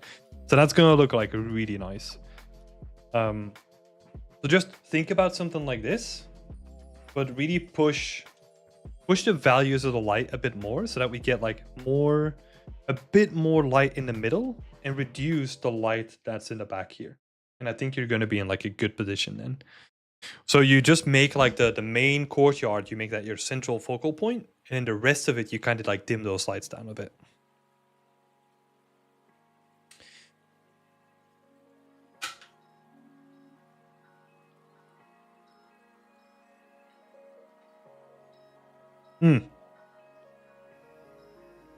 And onto your last question, because you want to bring the entrance or the facade of the building out more. That is super easy to do, right? So right now you kind of have like a directional light coming into the scene. I would honestly just like rotate that until you can highlight like the building itself. So what that could look like is, let's say you have your light coming in this way. You would then have something like this going. Let's see. Where's this one? Oh yeah, that's this guy. We don't need that anymore.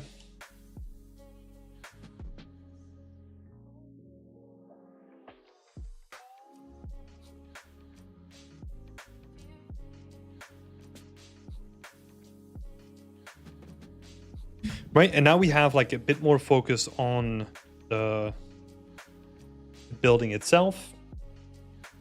Let me reduce guy in here.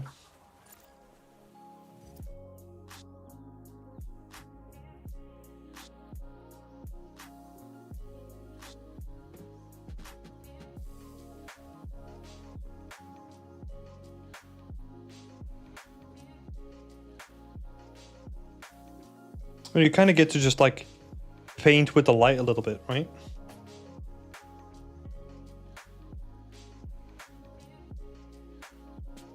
And then by just like rotating your light and just making sure that like it kind of falls onto like the building itself, like that's gonna be enough.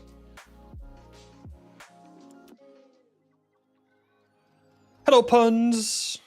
Have you finished your medieval environment? Nope. I have not worked on that thing in almost a year now.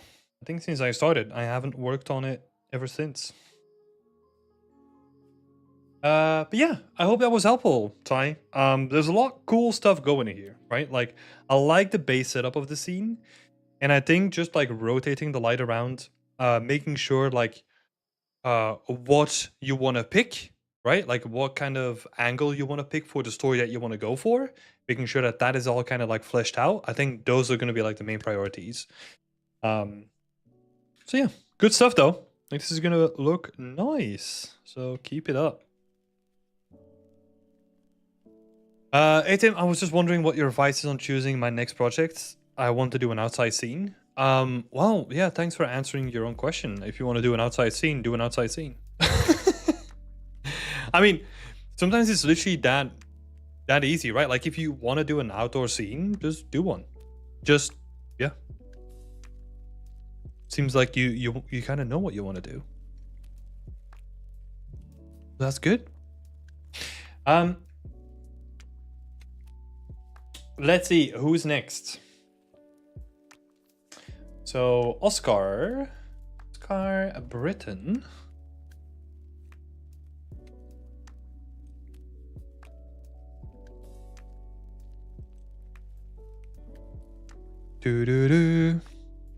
Why didn't you continue that project? It looks gorgeous. I just didn't have time. I don't have time, and I'm focusing a lot on Beyond Extent now. Like, we're really kicking a bunch of stuff off in the back end. We're doing the team challenges. The team challenges are like in their final week. Yeah, still just working full time as well, like on top of all of it too. So I just don't have any need, right? Like I don't feel the need to do art because I get to do art like 8 hours a day now, which is pretty cool. And then I can just come home and like focus on like a bunch of other stuff. Let's see. I'm currently working on a modular window for my personal project based on a rural town. I wanted to ask whether I needed any improvements to make the model look more realistic, or if it just needs a good texture to help give the look. I imagine I have images of the modular piece in Maya. It's based off the window. Building on the edges, but I wanted them subtle.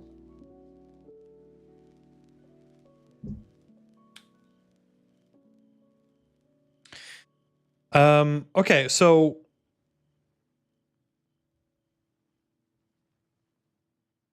let's see. So you kind of have like bevels on everything.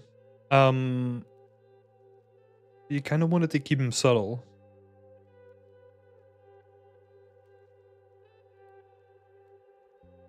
So that kind of leads me to think that I'm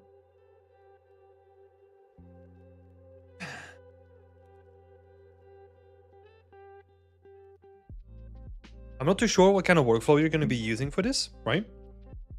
But if you do want to, if you already have bevels in your model, there's only so much that you can achieve with your geometry, because a lot of the detail actually comes from the texture, right?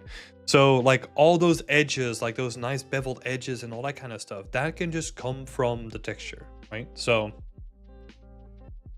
I would only do bevels. I would only do bevels if you are limited in the amount of textures that you can use and you only have like a tileable that you can work with. That's probably like the main way that I would use bevels. So I would say the choice is always kind of between like, do I go for like geometry, right, with bevels, or do I bake it into the texture with like a normal map texture, right? So I'm not sure like if you kind of know about like the workflows here. If you do, I would definitely go the normal way and kind of bake it into the texture as well. So short way around to answering your question is, if you're unsure about if you can do it in a texture, there's only one way to find out, right? I would at this point just get a texture and kind of just play around with it, right? The texture doesn't need to be final. It just needs to be representable of trying to do a quick test of what you're trying to find out. And the reason why I say it in such a way is because I feel like that's like integral to like moving your skill set up. Like being like, oh, I kind of don't know where I'm at this point or how I need to do this. Give it a try, right? Like just give it a try, see if it works. And then if you get stuck, then you can ask like feedback, right? Like that's usually like the normal loop that I kind of use as well, where I'll try to figure it out on myself, and then it's like, no, like this is something is not working here, and then I'll ask other people about it too. So I feel that would be good to do. So give it a try first.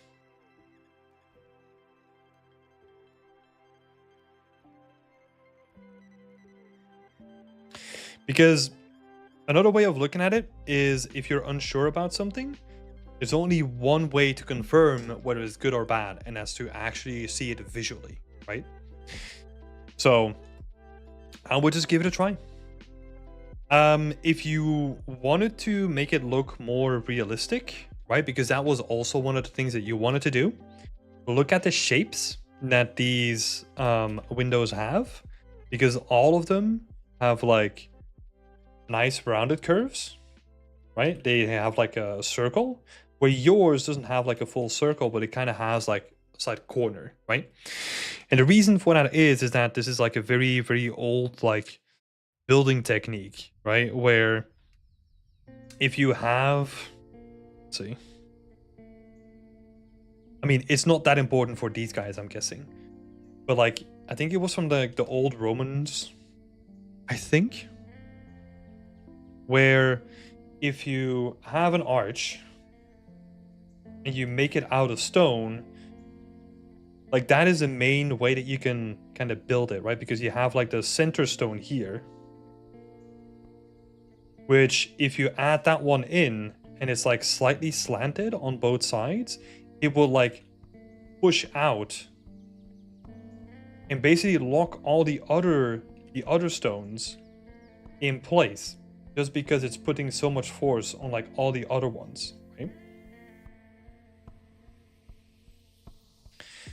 So it's actually like a pretty interesting like building technique that this was like actually done to like make like a rounded surface that was like self-supporting, right? Must run to amuse the cat, but thank you once again. Have a great rest of your day. You too. Thank you for joining. So yeah, that's like one thing that I would do, like go fully rounded. Go fully rounded to make it more realistic. And even you don't have to go fully rounded. You can do like the same thing that they're doing here, right? Because it looks more like this sort of building technique where they kind of have, it's not like a fully rounded object, but it kind of starts with like a flatter curve. But it's still a continuous curve, right? It doesn't have like the same sort of kink in it like you have. So I would definitely approach it that way for realism's sake. And yeah, the rest of it, like I would just say like try it out with the textures, right? Justin is saying, wouldn't you get the most out of your details with the mesh through a trim? Would it make sense to use unique if that's what he's gonna do? Well, see, here's the thing, right? Like the reason why I'm so hesitant to say, because I have no clue what kind of skill level they are at and what they're comfortable with. That's why I'm kind of keeping it like super generic. So yeah, that's the reason why. Because I kind of have a feeling that if they're adding bevels into the mesh right now, that they're still a lot to learn there, right? So that's why I'm also suggesting the stuff that I'm suggesting. It is giving the context, right? So this is the context that you usually need, and then this is like what I would try within that context. So try it with textures first, see how that works, and then yeah, see what the results of that are. Because like that's pretty hard to gauge at this point.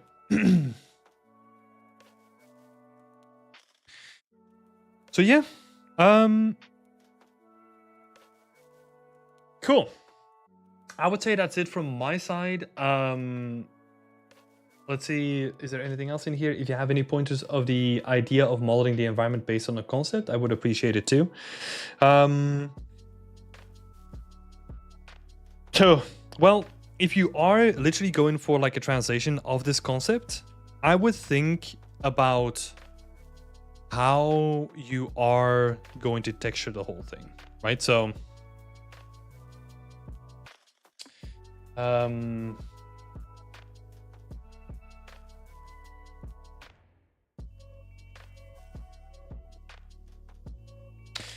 let's call it planning, right? So when it comes to modeling, I think modeling is pretty straightforward. It basically comes down to how you're gonna plan to reuse like the assets in the scene, right? Because you are going for like a modular approach. But let's do a quick breakdown of how much modules that you can actually reuse, right? So let's say these are like all the same modules.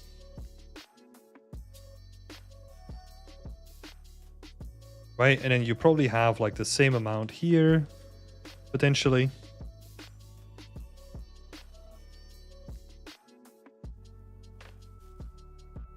So that is potentially like a set of modules. But you're quickly going to see that a lot of this stuff, like actually, you don't really get like a bunch of repetition out of it because, yeah, maybe this wall is a module, but then this wall is also like separate. These guys, they can also be like modules as well. But like ideally what you want to have with a modular kit is that you can have like a lot of reuse between a lot of buildings, right? But that's not necessarily going to happen here because every building is still going to be separate from itself. So they're all going to be like pretty unique. So you're only going to get so much out of using modularity. So that's going to be limited. And what I want you to think about is also like how are you going to texture all these like modules as well.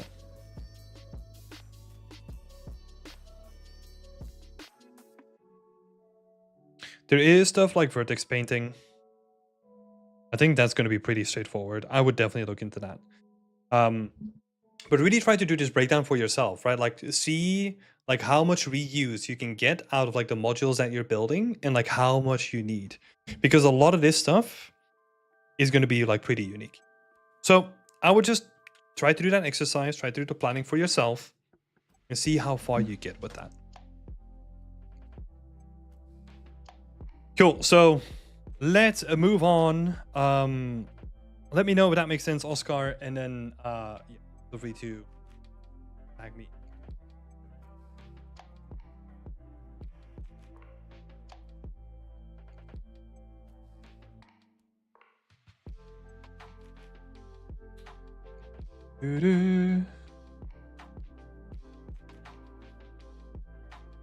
Yeah.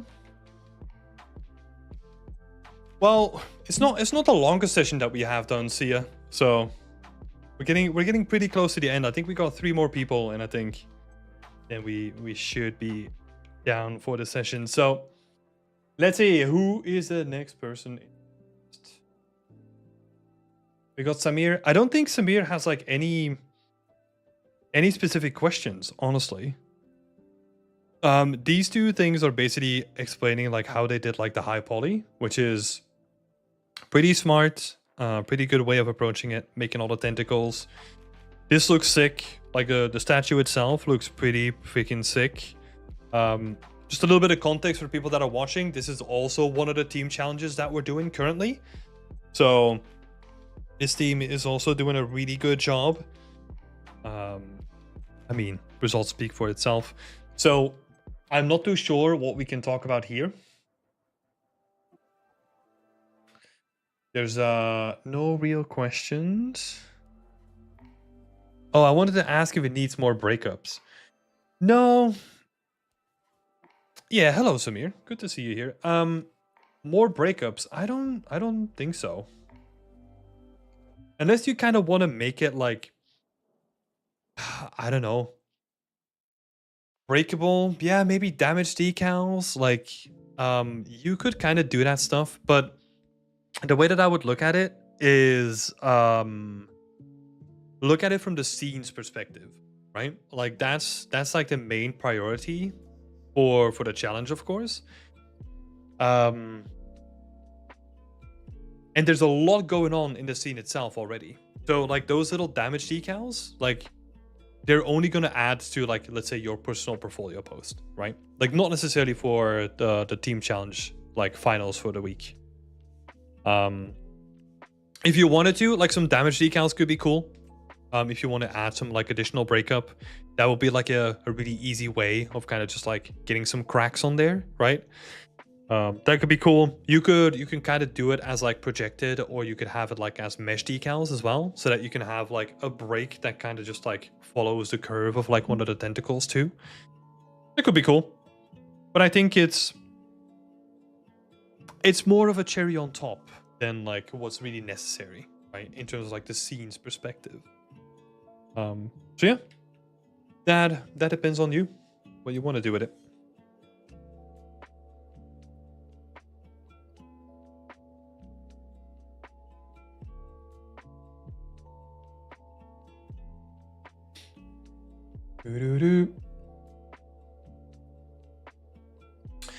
Let's have a look. So, but yeah, this is looking super awesome though. Like, great job to the team as well. This is looking really cool.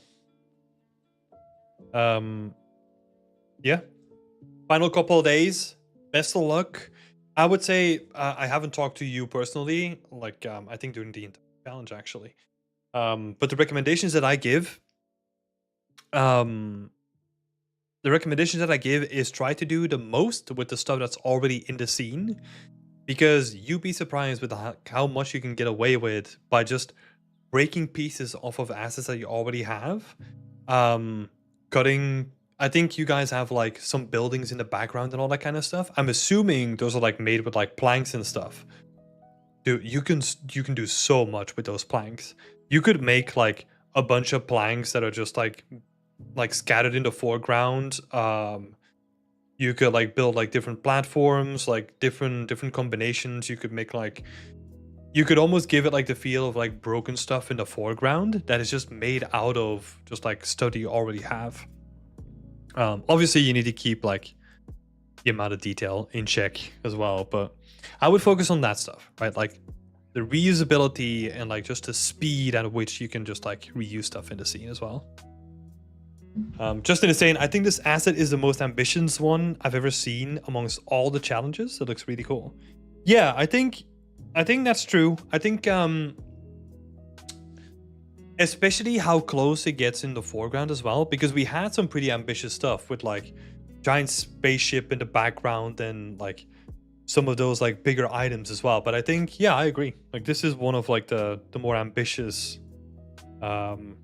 individual assets in the challenge. So it's really cool to see. Great job, Samir, and like great job to the team. So looking forward to seeing the judges get their hands on like all the final images. It's gonna look cool.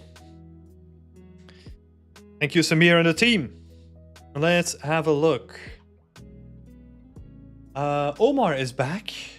Back from the dead. Welcome, Omar.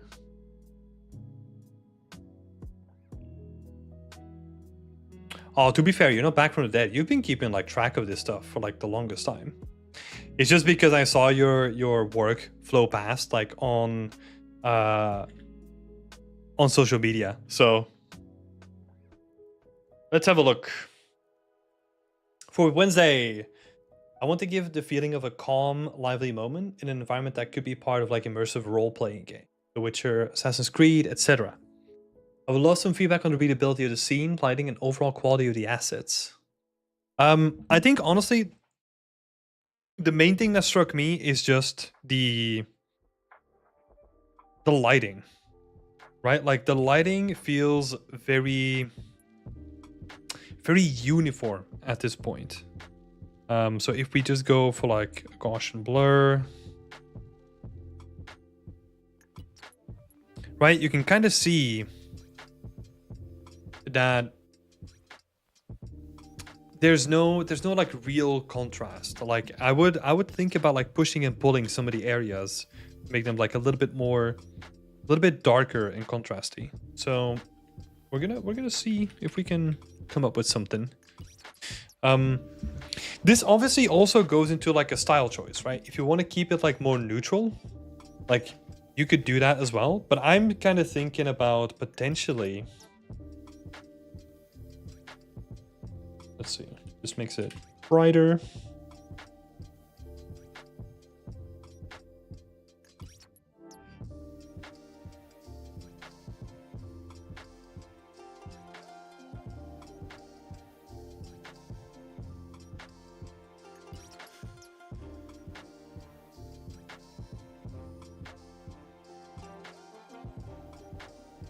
Right, so I'm pushing like the stuff in the left. Oh, you can't see my cursor, but I'm like painting a bunch of stuff in the left here to make like the background a little bit darker so that we get like a little bit more contrast here. The dilemma of trying to show everything. So this is the thing. You do not ever want to show everything. I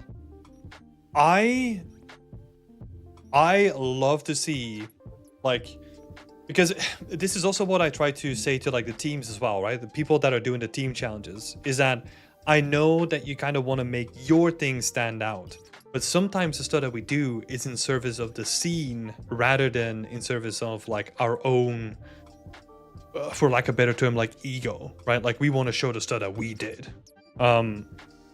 That's always the thing that I have. So you're kind of looking at it and like, I want to make like a really cool, like looking scene itself. And then if you want to show off like nice little areas that you've done, do that in detail shots, right? That's probably like a better way of doing it, because then you don't have to sacrifice your scene to show everything that you've made. A couple of other things. I was talking to some lighting artists about this too.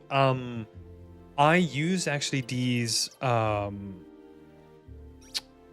console commands myself, and I love them. And I don't know if you use them yourself, but it's to bring back SSAO inside of Unreal Engine 5 with Lumen.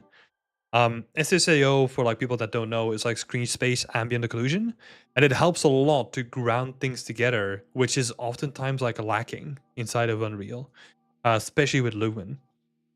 You can actually bring that back as well, and you can, I think if you look up like screen space ambient occlusion Unreal Engine 5, there's literally a short about it that has like all the console commands and stuff inside of it. Because I can't remember the console commands like out of my head.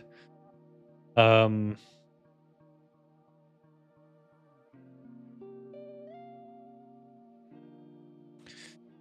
I'm missing that. Thinking about finding like a workaround like SSAO. Yeah, I don't know. I don't know if I have like a comparison between the two. I mean, I know that I do have it somewhere, but I just don't know which screenshot it is anymore. So many of them.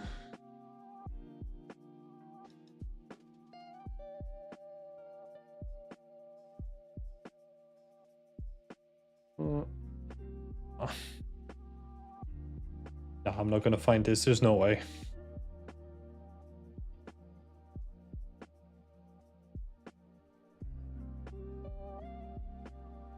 There is no way.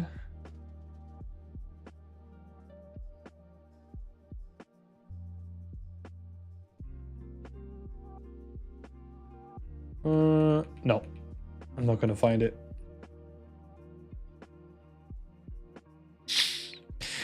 But like without SSAO, like I would struggle so much with like the mud, because the mud looks like really flat without SSAO, and I'm bringing it back. Like, oh my god, it helps so much. I guess you can kind of see it here, even though it's like a different lighting situation. Look at the difference of the mud, like down here specifically. Wait, let me zoom in. Let me zoom in. Oh no, I can't switch then. Damn it. Yeah, it actually does help a lot, blending those two things together. So that would definitely help. And then just, yeah, being careful with the lighting as well. You have like this big God ray coming in. I think that doesn't really help because it kind of just like it washes all the colors out like after it. So I don't really like that necessarily. What you could look into, and this is actually something that you applied on like your previous project, right? Is just have a bunch of these like broken up shadows from like leaves on the trees and like all that kind of stuff like down here.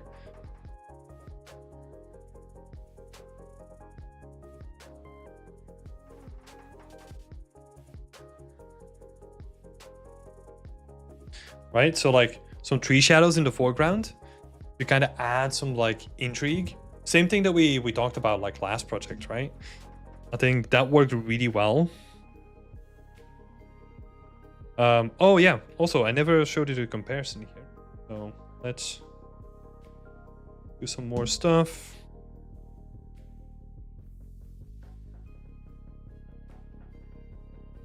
Let's see, do we need to brighten the middle? I don't think we need to brighten the middle, but we'll see. If I can, jeez. Oh, and then also getting the water in here with like a planar reflection so that you get like that nice like reflectivity from the water. That's gonna help a lot too, I think. Oh, I think I might have... Oh no. Never mind. But yeah, I'll show you the difference between the two, right? Where you kind of have like the before, where a lot of stuff was trying to be like dominant of the scene. And then we kind of do the new setting and we're kind of adding like layers in our environment where like the guys in the back, they're like inside, you still can see them, but they're not as like apparent as like the beginning, right? And I think it adds like this nice like hierarchy to the whole thing.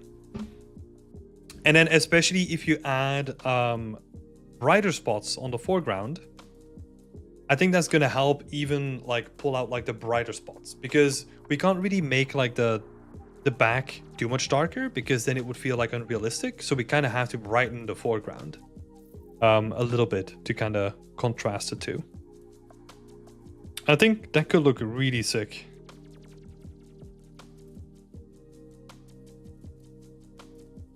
So yeah, that's gonna look sick. You do not have a main reference, but I have multiple ones that I'm trying to blend together. That's cool. Suppose I'm somehow concepting itself without being a concept. I think that's fine, right?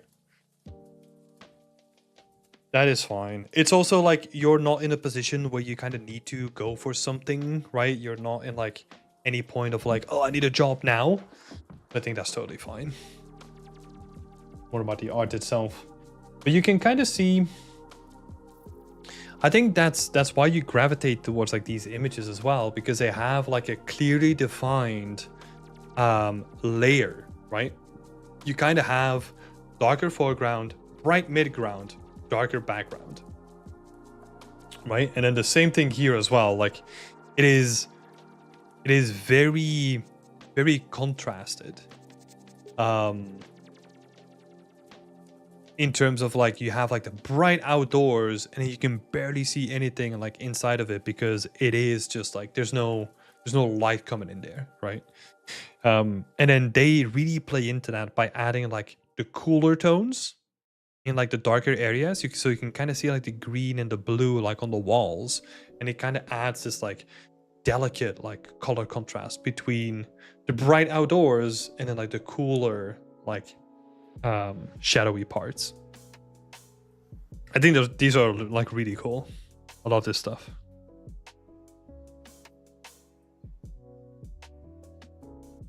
Yeah, same here, right? Like if you look at like the colors that are being used, like the greens and the blues. Very, very interesting. So yeah. I would definitely give that a try. And another tip that I'll give especially when looking at concept art, this is something that I love to do. It's like how clean and how deliberate they are with like the amount of detail, right? So in this image, for example, you have like a lot of detail, like in the top areas and like the arches and the silhouette, and they specifically call them out because like they light them up, right? So they kind of create like this nice framing device for the whole scene. But the floor itself is like really simple, right? It's like very simple, and it kind of creates like a nice balance between the amount of detail that is in this scene.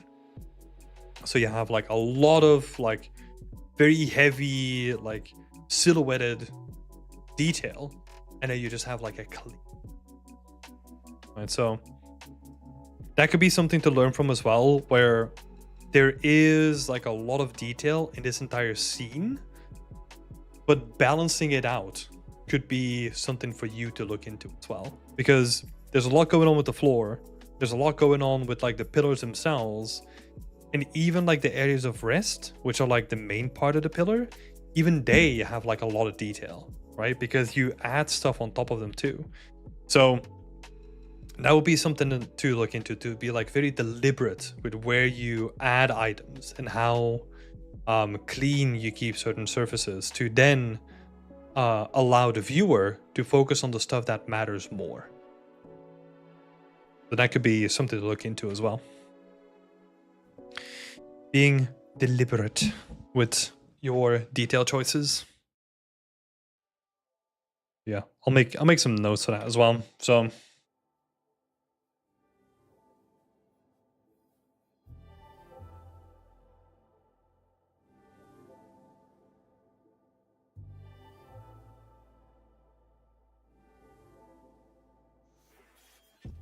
being deliberate with details. This is honestly like the reason why I wanted to become a concept artist in the beginning, because they have such flexibility, and like they have so much ownership on how they specifically craft like all those little details inside of like their paintings, right? Because even we as like 3D environment artists, we are somewhat constrained with like what we can do in like a realistic space, because we're working for games, right? So even if you make something that looks like a painting, like it's not going to look like a painting from like 360 degrees when like a player's walking around in it, right? So we do have to give like concessions somewhere. Of course, with like static assets or like static images, you have like a bit more freedom, but yeah, we're still constrained by like the engine and like what we need to do. So yeah, being deliberate with details, using contrast. I think those are like two. Using contrast in lighting specifically, and then like the scene hierarchy, right? Oh my god, I looked this up yesterday. Hierarchy. Yeah, there we go. So yeah, cool. I hope that was helpful, Omar. Some really cool inspirations though. I love looking at this stuff.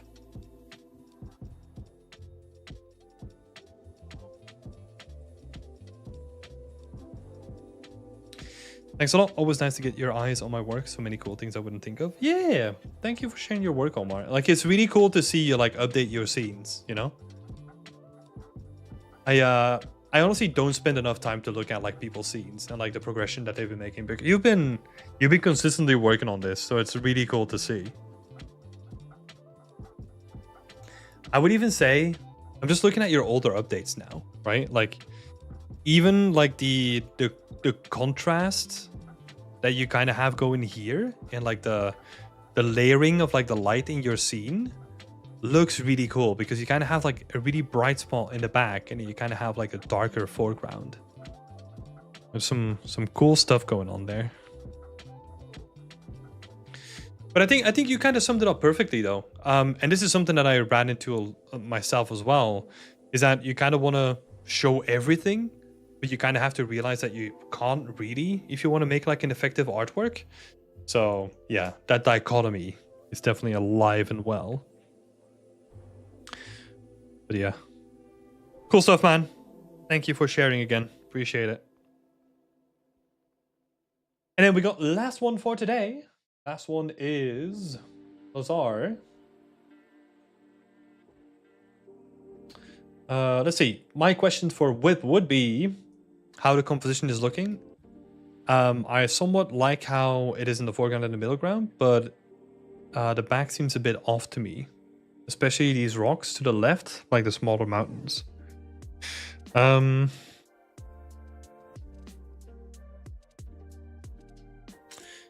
Yeah.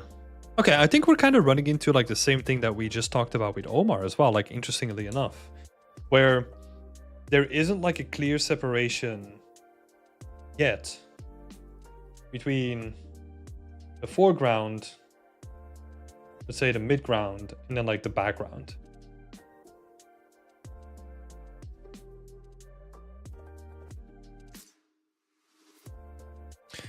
Right, where like usually you kind of want to have like some sort of like value separation between all those layers.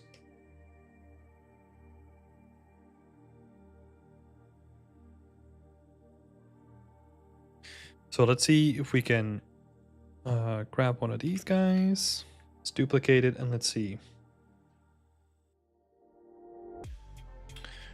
Doo-doo-doo-doo.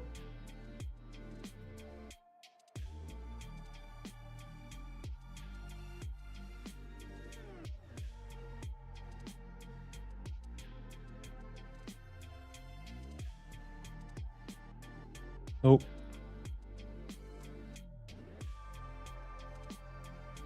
It doesn't have to be perfect. Oh. Did I just...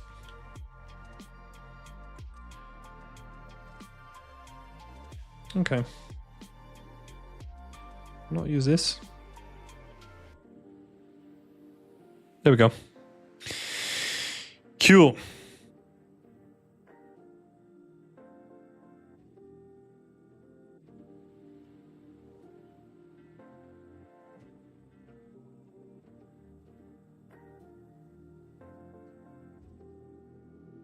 You always want to kind of have like a differentiation between like all the layers, right? And then we can kind of do the same thing here. So if we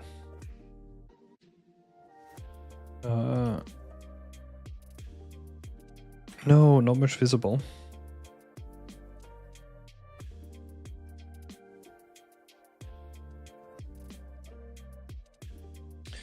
And then we're going to see if we can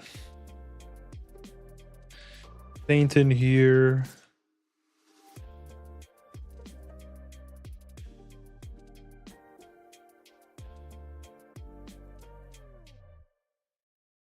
Right, kind of brighten up those spots, and then we're gonna go in and like darken some of the background again.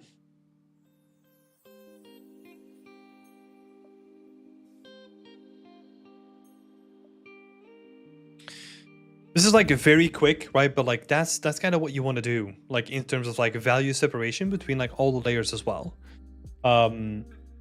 So you can do it in so many ways. Like this is just one of the ways, right? But having that separation between the layers is always going to help. Also bringing the camera down to the player perspective, that is going to help too. So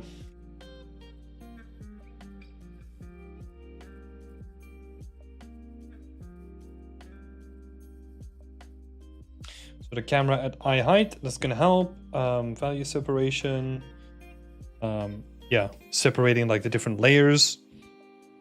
I wanted to also add some lights in the far to make it feel like there might be something distance as well.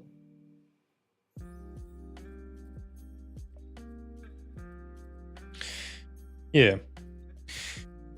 Yeah, that's the way that I would kind of think about it. Like, make sure that you kind of have like everything kind of focused up, and then you can kind of build a composition like kind of around that, right? So let's see.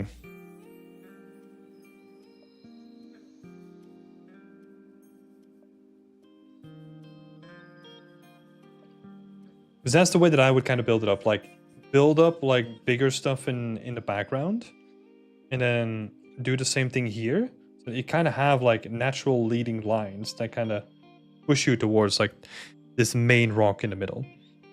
I would also like make it like more impactful as well. Like really like change up the silhouette to kind of make it like more interesting than it currently is.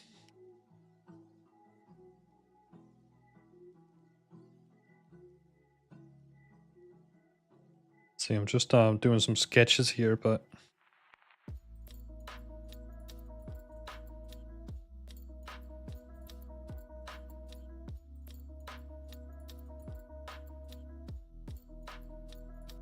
yeah, I would like play around with the shapes a bit more.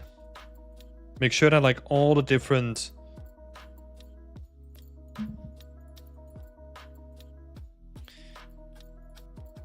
because right now it kind of just looks like a very simplified shape, right? And I feel like adding like a little bit more complexity to it could add a lot to like the whole thing as well.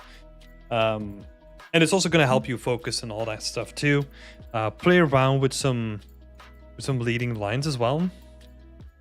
So we could literally like imagine who we are in this story, right? I'm imagining that I'm an explorer and I'm kind of like coming out of a cave and this is the first thing that I'm seeing, right?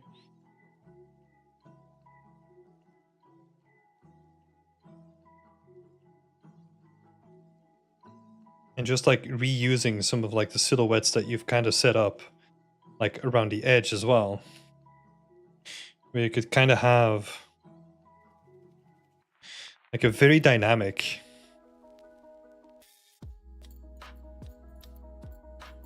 like almost like magical infused landscape where you kind of have like these like rocks jutting out, but they all kind of just like point towards like the main thing.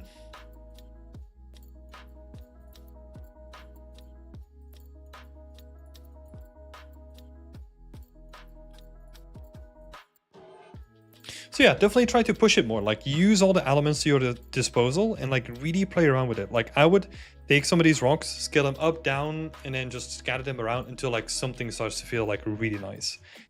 Yeah, that's the way that I would kind of break it up. Really try to push for something like more dramatic, right? Like more impactful.